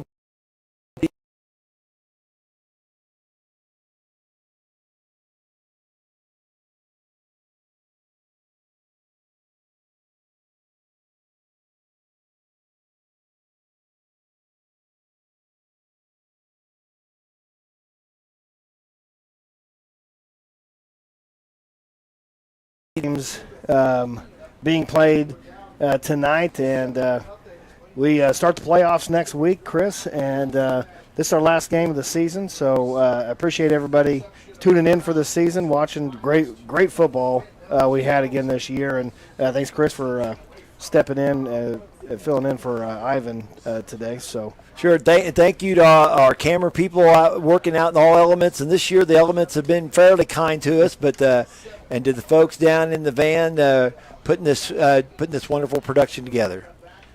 Yeah, Gracie, Jason, and Aubrey, Wyatt, and running the cameras all year long. Just a great crew out there. Several other guys coming in and filling in every once in a while for the crew. But another great year of high school football, And we appreciate everybody tuning in. And so till next year, thank you for tuning in. This is Game Time on Nex-Tech Local 1.